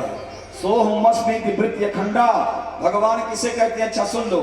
ऐश्वर्यस्य समग्रस्य धर्मस्य यशस्श्रियः ज्ञान वैराग्योश्चैव खण्डां भगैतीर्णः। 6 प्रकार के भग होते हैं। भगवान ऐश्वर्य, ये 6 प्रकार के ऐश्वर्य जिसके पास है वही है भगवान। स्त्री चेति भगवती। अगर यही 6 ऐश्वर्य किसी स्त्री के पास हो जाए तो उसकी संज्ञा भगवती हो जाती है। ऐश्वर्यस्य समग्रस्य, संसार का समग्र ऐश्वर्य जिसके पास है।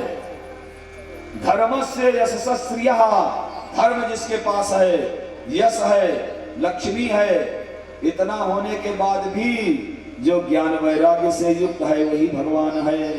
सब होने के बाद 1 सेकंड में जो संसार को छोड़ने के लिए तैयार हो जाए, वैराग्य हो जाए। कन्हैया को यही तो हुआ था, जब द्वारिकापुरी छोड़ना चाहा तो 1 सेकंड में लीला किए, सब खत्म करवा करके चले गए। वही तो भगवान है। ईश्वरो हरि। हरि किसे कहते हैं? बोले हरति जनानाम क्लेशम रोगम शोकम दुखम पापम यह सा हरि। जो जीवात्माओं के रोग शोक क्लेश दुख का हरण करे वही तो हरि है, उसी को हरि कहा जाता है। तो क्या करें? बोले बस उन्हीं के शरण में चले जाओ राजन, सब काम बन जाएगा। उन्हीं का भजन करो। और राजन तुम्हारे पास तो 7 दिन का समय है। आपके ही पूर्वज एक राजा हुए थे खट्वांग, वो तो मात्र 1.5 मुहूर्त में भगवत चिंतन करके मुक्त हो गए थे महाराज खट्वांग। बोले महाराज आप ठीक कह रहे हैं, लेकिन ये मन तो भजन में लगता नहीं, हम क्या करें? तो महाराज परीक्षित को स्वामी शुक्राचार्य ने बताया क्या? बोले 4 चीजों की साधना कर लो, मन लगने लगेगा। भैया ये मन जो संसार में भग रहा है, और मन लगना बहुत जरूरी है हर कार्य में। चाहे आप अध्यापन कार्य कर रहे हो, चाहे आप पूजा कर रहे हो, चाहे आप गाड़ी चला रहे हो, चाहे आप कथा सुन रहे हो, जो कार्य कर रहे हैं अगर उसमें मन नहीं लगेगा तो आपका कार्य बाधित होगा, आपका एक्सीडेंट हो सकता है, सावधानी हटी की दुर्घटना घटी।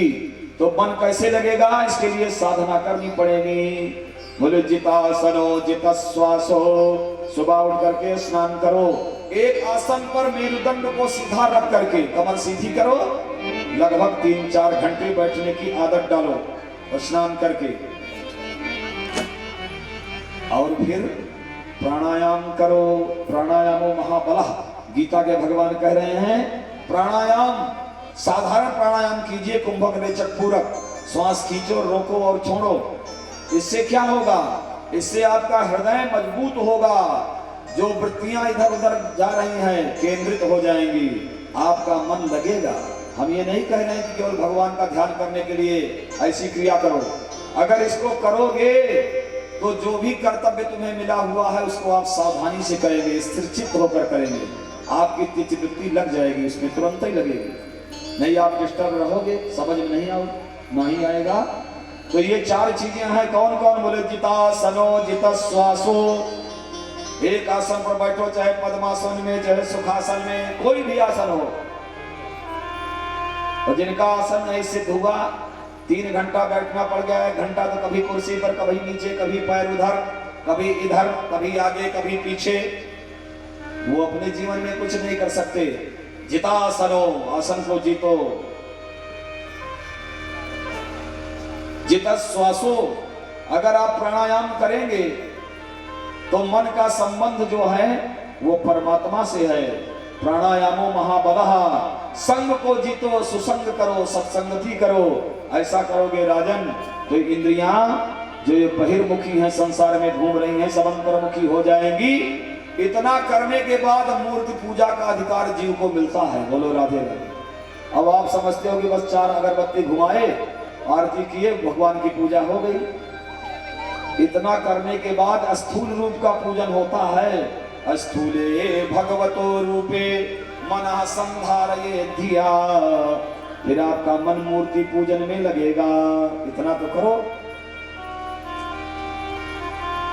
और राजन ये जो दिखाई पड़ रहा है ना, पाताल में तस्य ही पाद मूलम पठन्ति पार्श्वे प्रपते रसादलम, ये जो पाताल लोक है भगवान का तलुआ है। महातलम विश्व सृजोथ कुलफौ तलातलम वही पुरुषस्य जंघे, उस विराट पुरुष की कल्पना अपने शरीर में करो।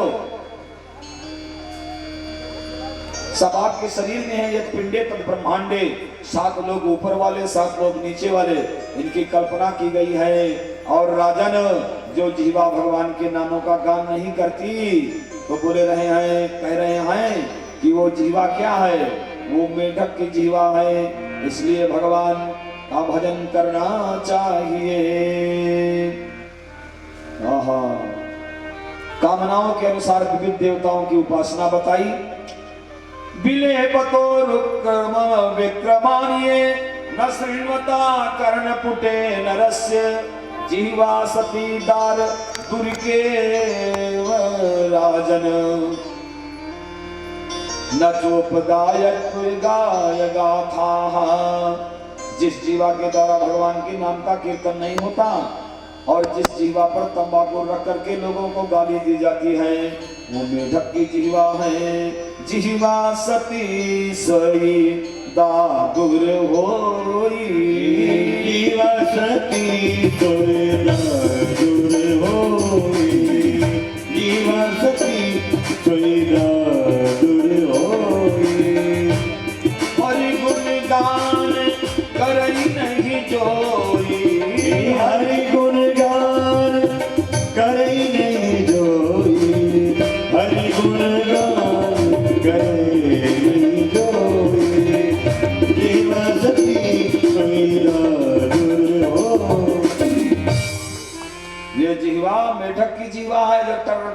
करती है, भगवान के गुणानुवादों को नहीं गाती। और ये हाथ हाथ नहीं है प्यारे, जो संतों के चरण का स्पर्श नहीं करते, दान नहीं देते, वो हाथ हैं जो नाथ का पूजन किया करें। वो शीश है जो हरि चरणों में बंधन किया करे। इस प्रकार से बहुत बातें बताई और अंत में महाराज परीक्षित ने कहा, गुरुदेव ये बता दो कि ये सृष्टि कैसे बनी हुई है। जब ही सृष्टि विषय प्रश्न महाराज परीक्षित ने किया स्वामी शुकाचार्य से, बोले ओ राजन, ये प्रश्न तो आपका बहुत गूढ़ है। इस प्रश्न का उत्तर देने के पहले मैं मंगलाचरण करना चाहता हूँ। तो भागवत में 3 मंगलाचरण है प्यारे। प्रथम मंगलाचरण आदि नारायण के द्वारा किया गया है, जिसका श्रवण आपने कल के सत्र में किया था। और भागवत के मध्य में दूसरा मंगलाचरण है जो स्वामी शुकाचार्य के द्वारा किया गया है। भागवत के अंत में तीसरा मंगलाचरण है जो सूत जी के द्वारा किया गया है। 3 मंगलाचरण। तो जीवन में 24 घंटे में कम से कम 3 बार तो मंगलाचरण अवश्य ही करना चाहिए।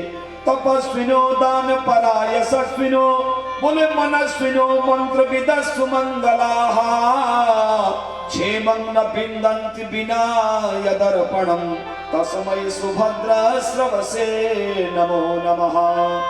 राजन, चाहे जितना बड़ा कोई तपस्वी हो जाए, दानी हो जाए, यशस्वी हो जाए, मनस्वी हो जाए, मंत्रवेत्ता हो जाए, लेकिन उसका कल्याण तब तक नहीं होगा।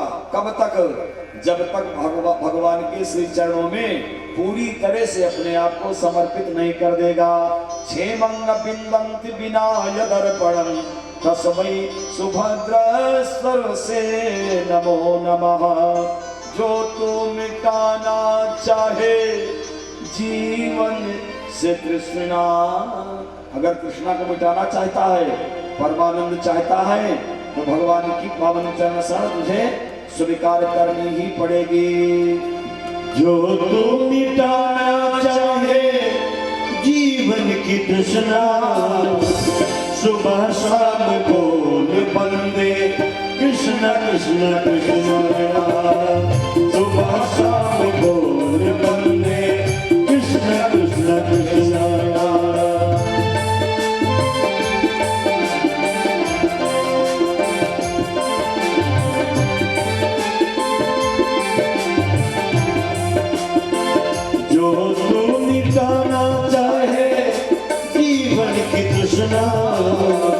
सुबह शाम बोल बंदे कृष्ण कृष्ण कृष्ण। सुबह शाम बोल बंदे कृष्ण कृष्ण कृष्ण।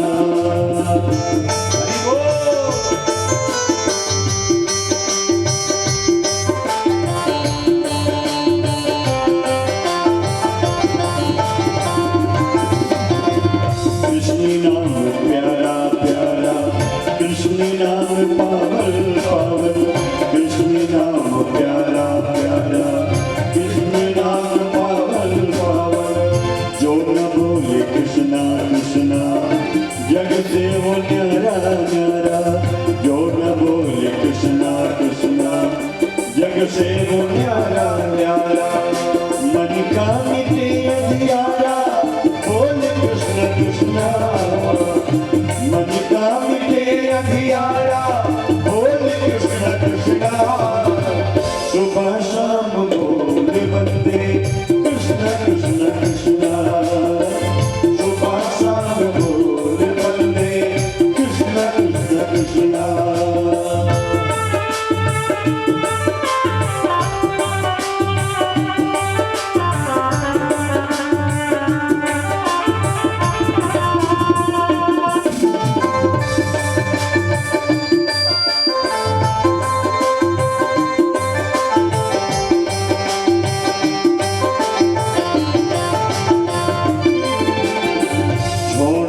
भटकना दर दर, छोड़ दे अहम का घेरा। छोड़ दे भटकना दर दर, छोड़ दे अहम का घेरा। भूल जा जगत के वैभव, जग है धर्म का डेरा। भूल जा जगत के वैभव, जग है धर्म का डेरा। गिरता है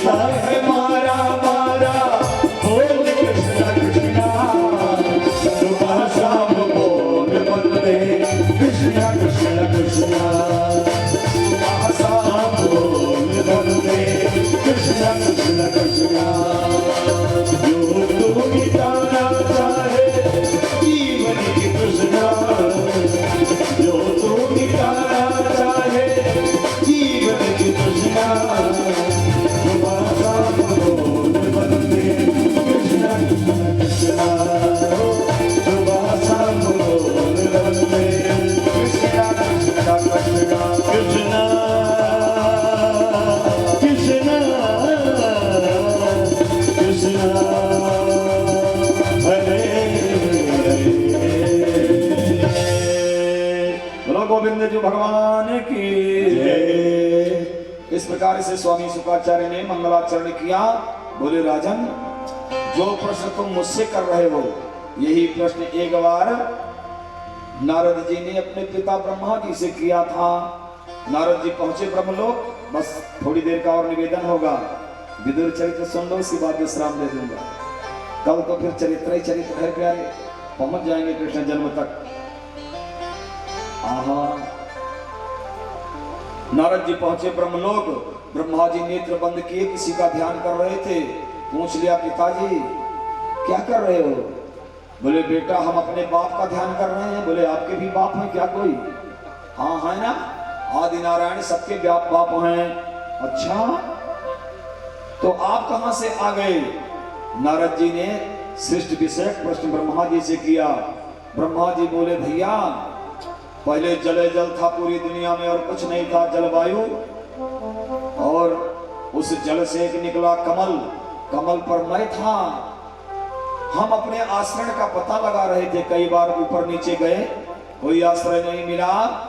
अंत में आकाशवाणी हो गई, सचिंतयन देक्षर में गदाम्भो सुपाश्रृणोद्यद् गदितं वचो विभु स्पर्शे सुयदसोटस में कविंसम निष्किंचनानां निर्भयधनं विदुः।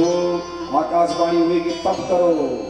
व्यंजनों के 16वें और 21वें अक्षर ता और पा, ये दो शब्द मेरे पास आए। मैं अपने स्वरूप का ध्यान करने लगा और इतने में आदि नारायण प्रकट हो गए। बोलो आदि नारायण भगवान की जय हो। आदि नारायण भगवान ने सर्वप्रथम ब्रह्मा जी को चतुश्लोकी भागवत ही प्रदान किया था और इन्हीं 4 श्लोकों का विस्तार है 18,000। अब आदि नारायण ने ब्रह्मा जी को चतुश्लोकी भागवत का उपदेश दिया। मुख्य भागवत तो 4 श्लोकों में है, इसलिए आप लोग जिनके मानस पटल पर हो मेरे साथ बोलेंगे, जिनके मानस पटल पर यह श्लोक नहीं है वो हाथ जोड़कर श्रवण करेंगे। माताएं अपने सर पर पल्लू रख लेंगी।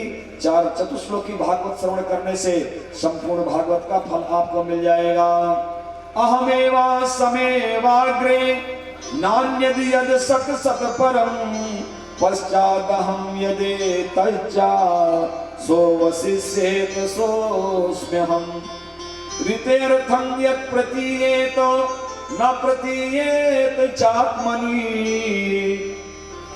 तद विद्यादात्मनो मायां यथा भासो यथा तमः यथा महान्ति भूतानि भूतेषोच्चावचे स्वनु प्रविष्टान्य प्रविष्टानि तथा तेषु न ते स्वहमो एतावदेव जिज्ञास्यं तत्त्वजिज्ञासुनात्मनः अन्वय व्यतिरेकाभ्यां यत्स्यात् सर्वत्र सर्वदा। ये चतुश्लोकी भागवत है सज्जनों। भगवान ब्रह्मा से कह रहे हैं कि अहमेवा समेवाग्रे, मैं पहले भी था, अहम एव वासम एव अग्रे, इस समय भी मैं हूं और आगे भी मैं रहूंगा। नान्यत यत् सत् सत् परम, मेरे अतिरिक्त ये सत और असत से परे कुछ नहीं है, केवल मैं ही मैं हूं। अगर ये संकल्प ब्रह्मा जी ऋतेर्थ हो, ये सत्य संकल्प तुम्हारे अंदर पहुंच गया तो तुम्हें कभी मेरी माया परेशान नहीं करेगी। इस प्रकार से भगवान ने 4 श्लोकों में अपने स्वरूप का वर्णन कर दिया। इसे चतुश्लोकी भागवत कहते हैं। और कालांतर में भागवत के 10 लक्षण बताए गए। अत्र सर्वो विसर्गस्था स्थानं पूषणमूतयः मनमंतरे शानुकथा निरोधो मुक्तिराश्रयः। ये भागवत के 10 लक्षण हैं। 10वां लक्षण है मुक्ति और आश्रय। इसी 10वें को सिद्ध करने के लिए 9 लक्षण प्रकट हुए हैं। ये सब विद्वानों का विषय है। कालांतर में सृष्टि का वर्णन करने लगे। सुनो ध्यान से। उस परमात्मा ने जो एको हम बहुत श्यामा की इच्छा उसने किया उसी जल के अंदर, तो सर्वप्रथम वो 2 भागों में विभक्त हो गया, प्रकृति और पुरुष। प्रकृति ने पुरुष को देखा, पुरुष ने प्रकृति को देखा। साम्यावस्था में सृष्टि होने लगी और उनके द्वारा महत्तत्व का निर्माण हुआ।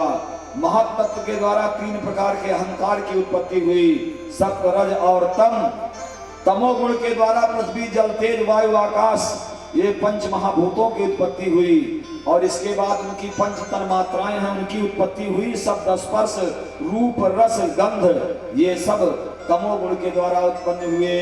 कालांतर में सज्जनों यही सृष्टि का क्रम आगे बढ़ने लगा।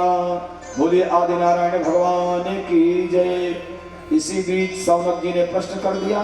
भागवत की कथा 3 स्थानों पर चल रही है। नैमिषारण्य में वक्ता हैं सूत जी और सनकादिक 88,000 ऋषि इस कथा को सुन रहे हैं। यही कथा हरिद्वार में चल रही है। गंगा द्वार माने हरिद्वार।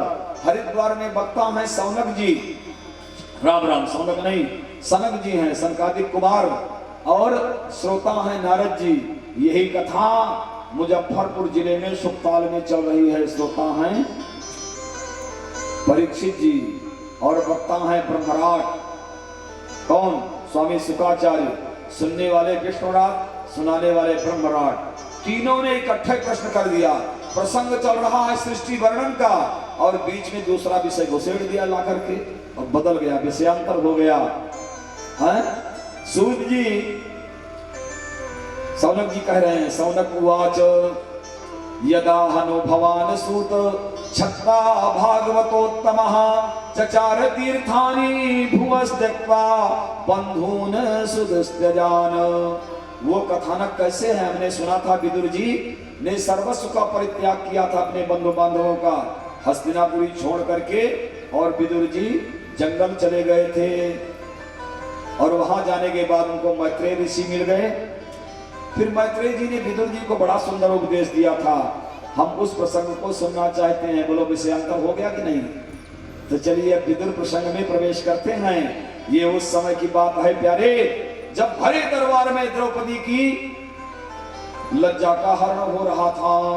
यदा सभायां कुरुदेव देव्याः केशाभिमर्शं सुत कर्म गर्ह्यं।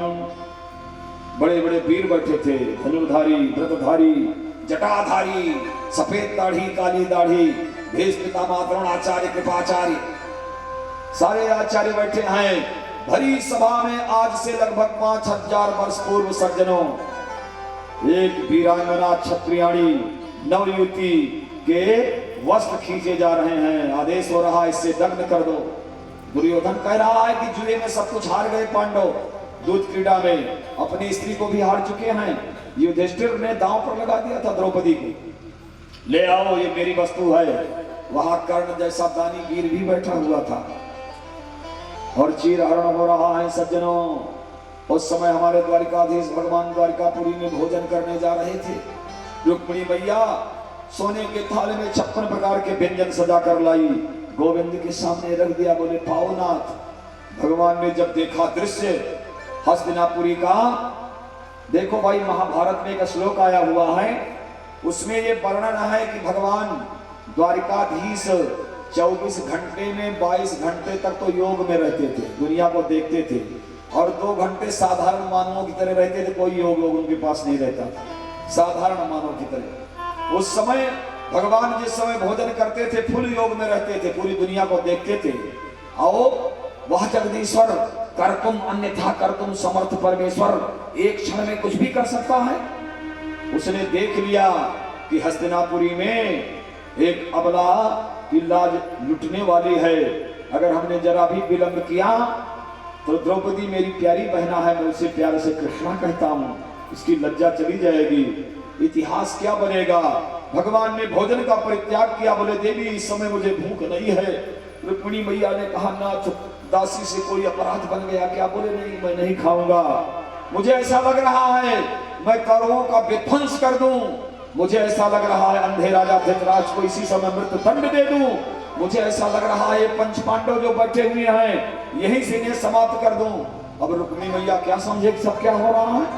बोले देवी समय मत समझो, अब मेरे पास समय नहीं है। सज्जनों, दुशासन द्रौपदी की साड़ी को खींच रहा है। दुर्योधन के आदेश पर दुशासन के पास 10,000 हाथियों का बल है। द्रौपदी मैया उस समय स्त्री धर्म में थी, वो उन्होंने हाथ जोड़कर दुशासन से निवेदन किया कि समय मैं स्त्री धर्म में हूं, मुझे छोड़ दे दुशासन। दुष्ट दुशासन नहीं छोड़ रहा है। और भक्तों की ऐसी भावना है प्यारे कि उस दिन द्रौपदी ने केवल एक रंग की साड़ी पहन रखी थी, भगवान ने वस्त्रावतार धारण कर लिया और द्वारिकापुरी से लेकर हस्तिनापुरी तक वस्त्रों का भंडार लगा दिया। ऐसी भावना है।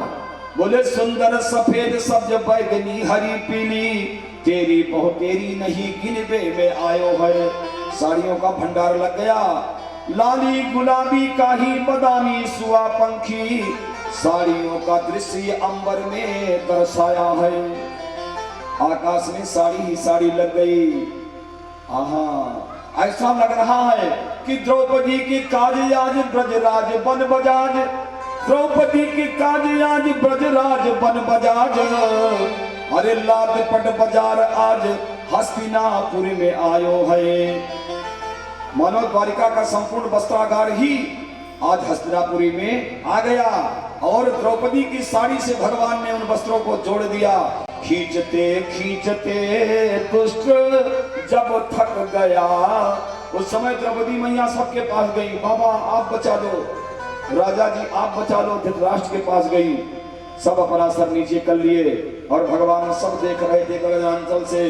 बोले जितने बैठे हुए हैं गिन गिन के सबको मारूंगा। उसी समय महाभारत की योजना कन्हैया ने बना दिया था। बोलो द्वारिकाधीश भगवान की जय। लोग कहते हैं कर्ण बड़ा दानी था, उसने अपना कवच कुंडल, सूर्य का दिया हुआ कवच कुंडल दान में दे दिया था इंद्र को। ऐसे दान से क्या लाभ।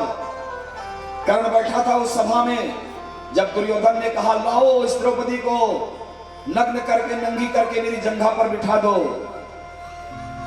तो उस समय कर्ण क्या बोला, ठीक है कह रहे हो मित्र, अरे जब ये 5-5 पतियों की पत्नी हो सकती है तो एक आध पति और सही, इसके लिए तो साधारण बात है। कर्ण ये बोल रहा था और भगवान इतने कुपित हुए थे। बोले कर्ण तुझे मैं ऐसी मौत मारूंगा तो समझ नहीं पाएगा। सब द्वारिकाधीश नोट कर रहे थे। ये उस समय की बात है सज्जनों।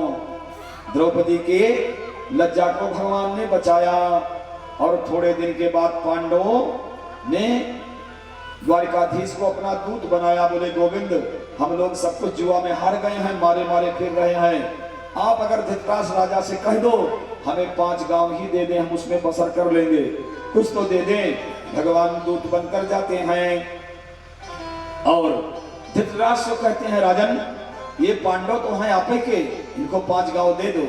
धृतराष्ट्र तो कुछ नहीं बोला। बोले ठीक है द्वारिकाधीश आप जो कहोगे उस पर विचार किया जाएगा। लेकिन वहां दुर्योधन सभा में बैठा हुआ था। दुर्योधन के नेत्र लाल लाल हो गए। अरुणावलोचन दुर्योधन ने कहा सुचक्रे नैव दास्यामि बिना युद्धेन केशव। हे केशव सुई के नोक के बराबर की भी भूमि इन पांडवों को बिना युद्ध के नहीं दूंगा। ये सर्वस्व हार चुके हैं, आप क्यों इनके पक्ष से आए हो। द्वारिकाधीश कुपित हो गए। बोले दुर्योधन तू नहीं समझता मैं कौन हूं, और अपने सुदर्शन चक्र को आदेश दे दिया। जो ही सुदर्शन की निनाद सुनाई पड़ी आवाज, अंधे राजा धृतराष्ट्र को उठ गया आसन से, दुर्योधन का हाथ पकड़ लिया। बोले बच्चे नादानी मत करो, ये द्वारिकाधीश है, नष्ट हो जाओगे, चल इनके चरणों में गिर जा, क्षमा मांग जल्दी। दुर्योधन द्वारिकाधीश के चरणों में गिर जाता है। बोले गोविंद क्षमा करो, जो कहोगे वही होगा। बोले वही होगा, फिर मेरे पांडवों को 5 गांव दे दो। बोले चलो हम समझ लेंगे, आज मेरी मैया गांधारी ने आपके लिए सुंदर सुंदर व्यंजन बनाओ, चलो सब लोग बैठ करके प्रेम से बातें हैं, बाद में विचार कर लेंगे। द्वारिकाधीश ने कहा बाद में कोई विचार नहीं होगा, पहले मेरी बात मानो तब चलेंगे। दुर्योधन ने कहा अभी तो नहीं मान सकते, बाद में देखेंगे। इतने में विदुर जी आ गए। विदुर ने भी वही बात कही। बोले जो द्वारिकाधीश कह रहे हैं उसे तुम करो दुर्योधन, दे दो इन पांडवों को। विदुर जी ने बड़ी सुंदर नीति बताई, उसी को विदुर नीति कहा जाता है। विदुर नीति सुनकर के अंधा राजा धृतराष्ट्र विदुर की बात को उसने स्वीकृत कर दिया। बोले ठीक कहते हैं विदुर, दे दो इनको 5 गांव। लेकिन दुर्योधन ने कहा नहीं पिताजी, मैं राजकुमार हूं, भावी राजकुमार, मैं नहीं देने दूंगा चाहे जो हो जाए। पुत्र मोह में फंसा हुआ अंधा राजा धृतराष्ट्र कुछ न बोल पाया और दुर्योधन ने विदुर को कहा है, विदुर दासी पुत्र तू नमक खाता है, कौरवों का पक्ष ले रहा है, पांडवों का दुष्ट, मंत्री बनने लायक नहीं, हट जा मेरे नगर से, इसी समय चला जा।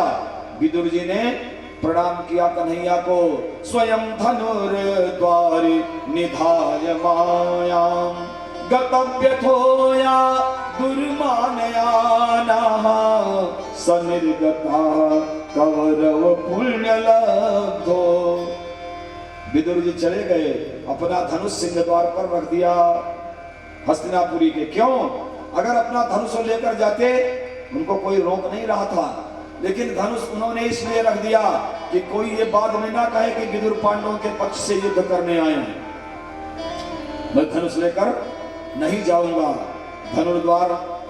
धनुष को द्वार पर रख दिया, विदुर जी चल दिए वहां से। कन्हैया खड़े थे, बोले ए चाचा कहां जा रहे हो? मैं इनके यहाँ भोजन नहीं करूंगा, दुष्ट दुर्योधन के यहाँ जल नहीं पीऊंगा, मुझे भूख लगी है, अपने आश्रम पर चल करके पहले मुझे भोजन कराओ, बाद में जाना। चाचा समझ गए, बोले गोविंद आज मेरे यहाँ प्रसादी पाएंगे, मैं तो धन्य हो जाऊंगा, लेकिन घर में कुछ भी नहीं है, क्या खिलाएंगे? विदुर की कुटिया में कुछ नहीं था। वो हस्तिनापुरी से अन्न का एक कण नहीं ले गए, कुछ नहीं ले गए, सब छोड़ दिया, अपनी विदुरानी को ले गए, केवल कन्हैया के चाची को, और कुटिया बनाकर पर्ण कुटीर में रहने लगे। बोले द्वारिकाधीश भगवान की जय। विदुर चले जाते हैं गोपों की बजरिया में माखन मिश्री मलाई खरीदने के लिए, और उससे पहले भगवान दुर्योधन का परित्याग किया। बोले हे दुर्योधन तेरे यहाँ कुछ नहीं पाऊंगा, मैं जा रहा हूँ, जो करना हो अब कर लेना, जो होना है बस वही होगा। इतना कह करके कन्हैया चल देते हैं सज्जनों। बोले भक्त वत्सल भगवान की जय। अरे विदुर जी तो पहुंच गए बाजार में, कन्हैया पहुंचे उनके द्वार में। विदुरानी उस समय स्नान बना रही थी अपने उस पर्ण कुटीर में, दरवाजा बंद था। जब कन्हैया ने पुकार लगाई, अरे चाची मैं आ गयो द्वारिकाधीश, तेरो लाला कन्हैया आ गया तुझसे मिलने के लिए, बहुत जोर की भूख लगी है चाची, कुछ खाने को दे दो। विदुरानी को भावातिरेक हो गया। जे ही गोविंद के वचन कर्णपुटों में पहुंचे, ये है भक्त का लक्षण, भावातिरेक हो गया। ऊपर का वस्त्र नीचे, नीचे का ऊपर पहन लिया, अटपट वस्त्रों में विदुरानी दरवाजे को खोलती है। कन्हैया अपना पीतांबर फेंक करके विदुरानी के लज्जा की रक्षा करते हैं और अंदर प्रवेश करते हैं पर्ण कुटीर में। विदुरानी, विदुर की पत्नी, हाथ में पाटा लिए आगे आगे घूमती है, कन्हैया पीछे पीछे चल रहे हैं। मेरो लाला यहाँ बैठोगो, मेरो लाला यहाँ बैठेगा, मेरा लाला यहाँ बैठेगा। बैठाया कहाँ? कूड़े कबाड़ के ऊपर, पाटे को उल्टा रख करके भगवान बैठ गए। बोले चाची खाने के दो जल्दी। बोले लाला कछु है नहीं, तेरे चाचा ने सुबह कुछ केले तोड़ के रख दिए थे, वही है, सोई कच्चे केले हैं, कैसे खाएगा? बोले यही दे दो, बड़ी भूख लगी है। विदुरानी को प्रेमातिरेक हो गया और भगवान आज पाहुन बन गए। बोलो पाहुन भगवान की। आज हरि आए विदुर घर पाहुना, आज हरि आए विदुर घर पाहुना, आज हरि आए विदुर घर पाहुना, विदुरानी घर पाहुना, विदुर घर पाहुना, विदुरानी घर पाहुना, आज हरि आए विदुर घर पाहुना, आज हरि आए।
कमान बढ़ावना, ओ भगत कमान बढ़ावना, आज हरिया विदुर घर पाहुना, आज हरिया विदुर घर पाहुना, आज हरिया।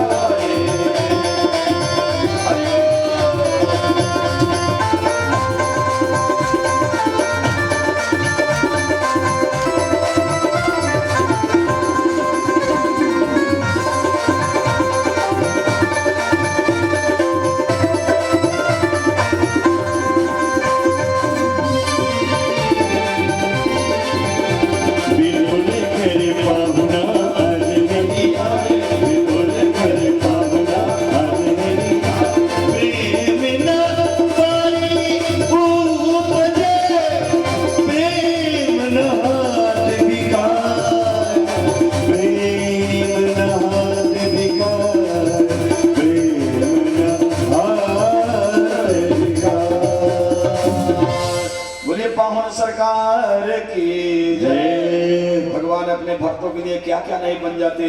पाहुन बन करके भगवान ने विदुर का मनोरथ सिद्ध किया। बाद में विदुर जी आए, बोले क्यों देवी मेरे गोविंद को तुम छिलके खिला रही हो? नहीं नहीं नहीं चाचा जी, मैं छिलका नहीं खा रहा हूँ। बोले भाव का भूखा हूँ, बस भाव ही एक सार है। अरे भाव से एक पुष्प देवे वो मुझे स्वीकार है। तू भाव बिनु सुनी पुकारे मैं कभी सुनता नहीं। अरे भाव ही के कारण हुआ मेरा अवतार है। बांध लेते भरते मुझको प्रेम की जंजीर में, इसलिए होता धरा में होता मेरा अवतार है। आज हरि आयो विदुर घर पाहुना। बोले पाहुन सरकार की जय। अरे रटो राधे राधे राधे राधे नाम श्याम मिल जाएंगे, रटो राधे राधे राधे राधे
सभी लोग बड़े प्रेम से आरती करें, लेकिन उससे पहले एक सूचना है। कल भगवान का प्राकट्य दिवस है। दो दो बधाइयां बजेंगी। पहले राम जी के जन्म की बधाइयां यहाँ बजेगी, बाद में श्याम जी के जन्म की बधाइयां बजेगी। हम लोग बधाइयां गाएंगे और लुटाएंगे। कल ये मंडप और सजा रहेगा। कल ऐसे प्रसाद का वितरण होगा जो दुकान में नहीं मिलता भैया, वो तिवारी जी के घर में ही मिलेगा। अभी आपको उद्बोधित करेंगे। आप लोग हाँ, आप लोग भारी से भारी संख्या में कल पधारें। मैं समझ रहा हूँ लगन बहुत तेज चल रही है, लेकिन कल जरूर आए, क्योंकि धीरे धीरे कथा के आज 3 दिन बीत चुके हैं, 4 दिन और शेष बचा हुआ है। इसलिए आप लोग पधारें और आनंद प्राप्त करें। जय श्री राधे, जय श्री श्याम। जय श्री राम। हमारे बीच में कुछ आए हुए गणमान्य भक्त परिकर हैं। हे राम, हे राम।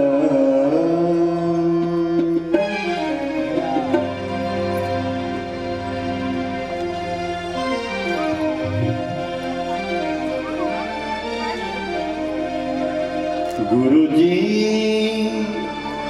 दर से बिना नैना मोरे तरसे,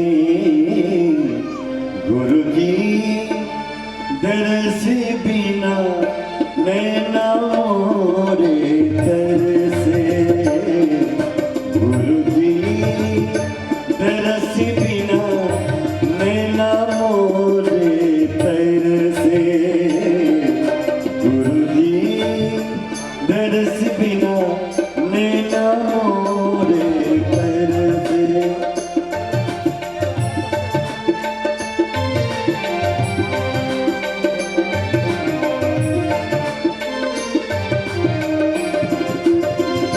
मैं पापन अवगुण की दासी, कीजे कृपा निज प्रभु की वासी, कीजे कृपा निज प्रभु की वासी, तुम्हें बिन मोरा कौन सहारा, गुरु जी तुम्हारे दर्शन को मन तरसे, गुरु जी दर्श बिना नैना मोरे तरसे। हरि ओम ओम इदगुं हवेः प्रजननं मे अस्तु 10 वीर गुं सर्वगण गुं स्वस्ते आत्मसनि प्रजासनि पशुसनि लोकसन्य भयसनि अग्निः प्रजा बहुला मे करोत्वन्ना पयोरेतो अस्मासु धत्तो।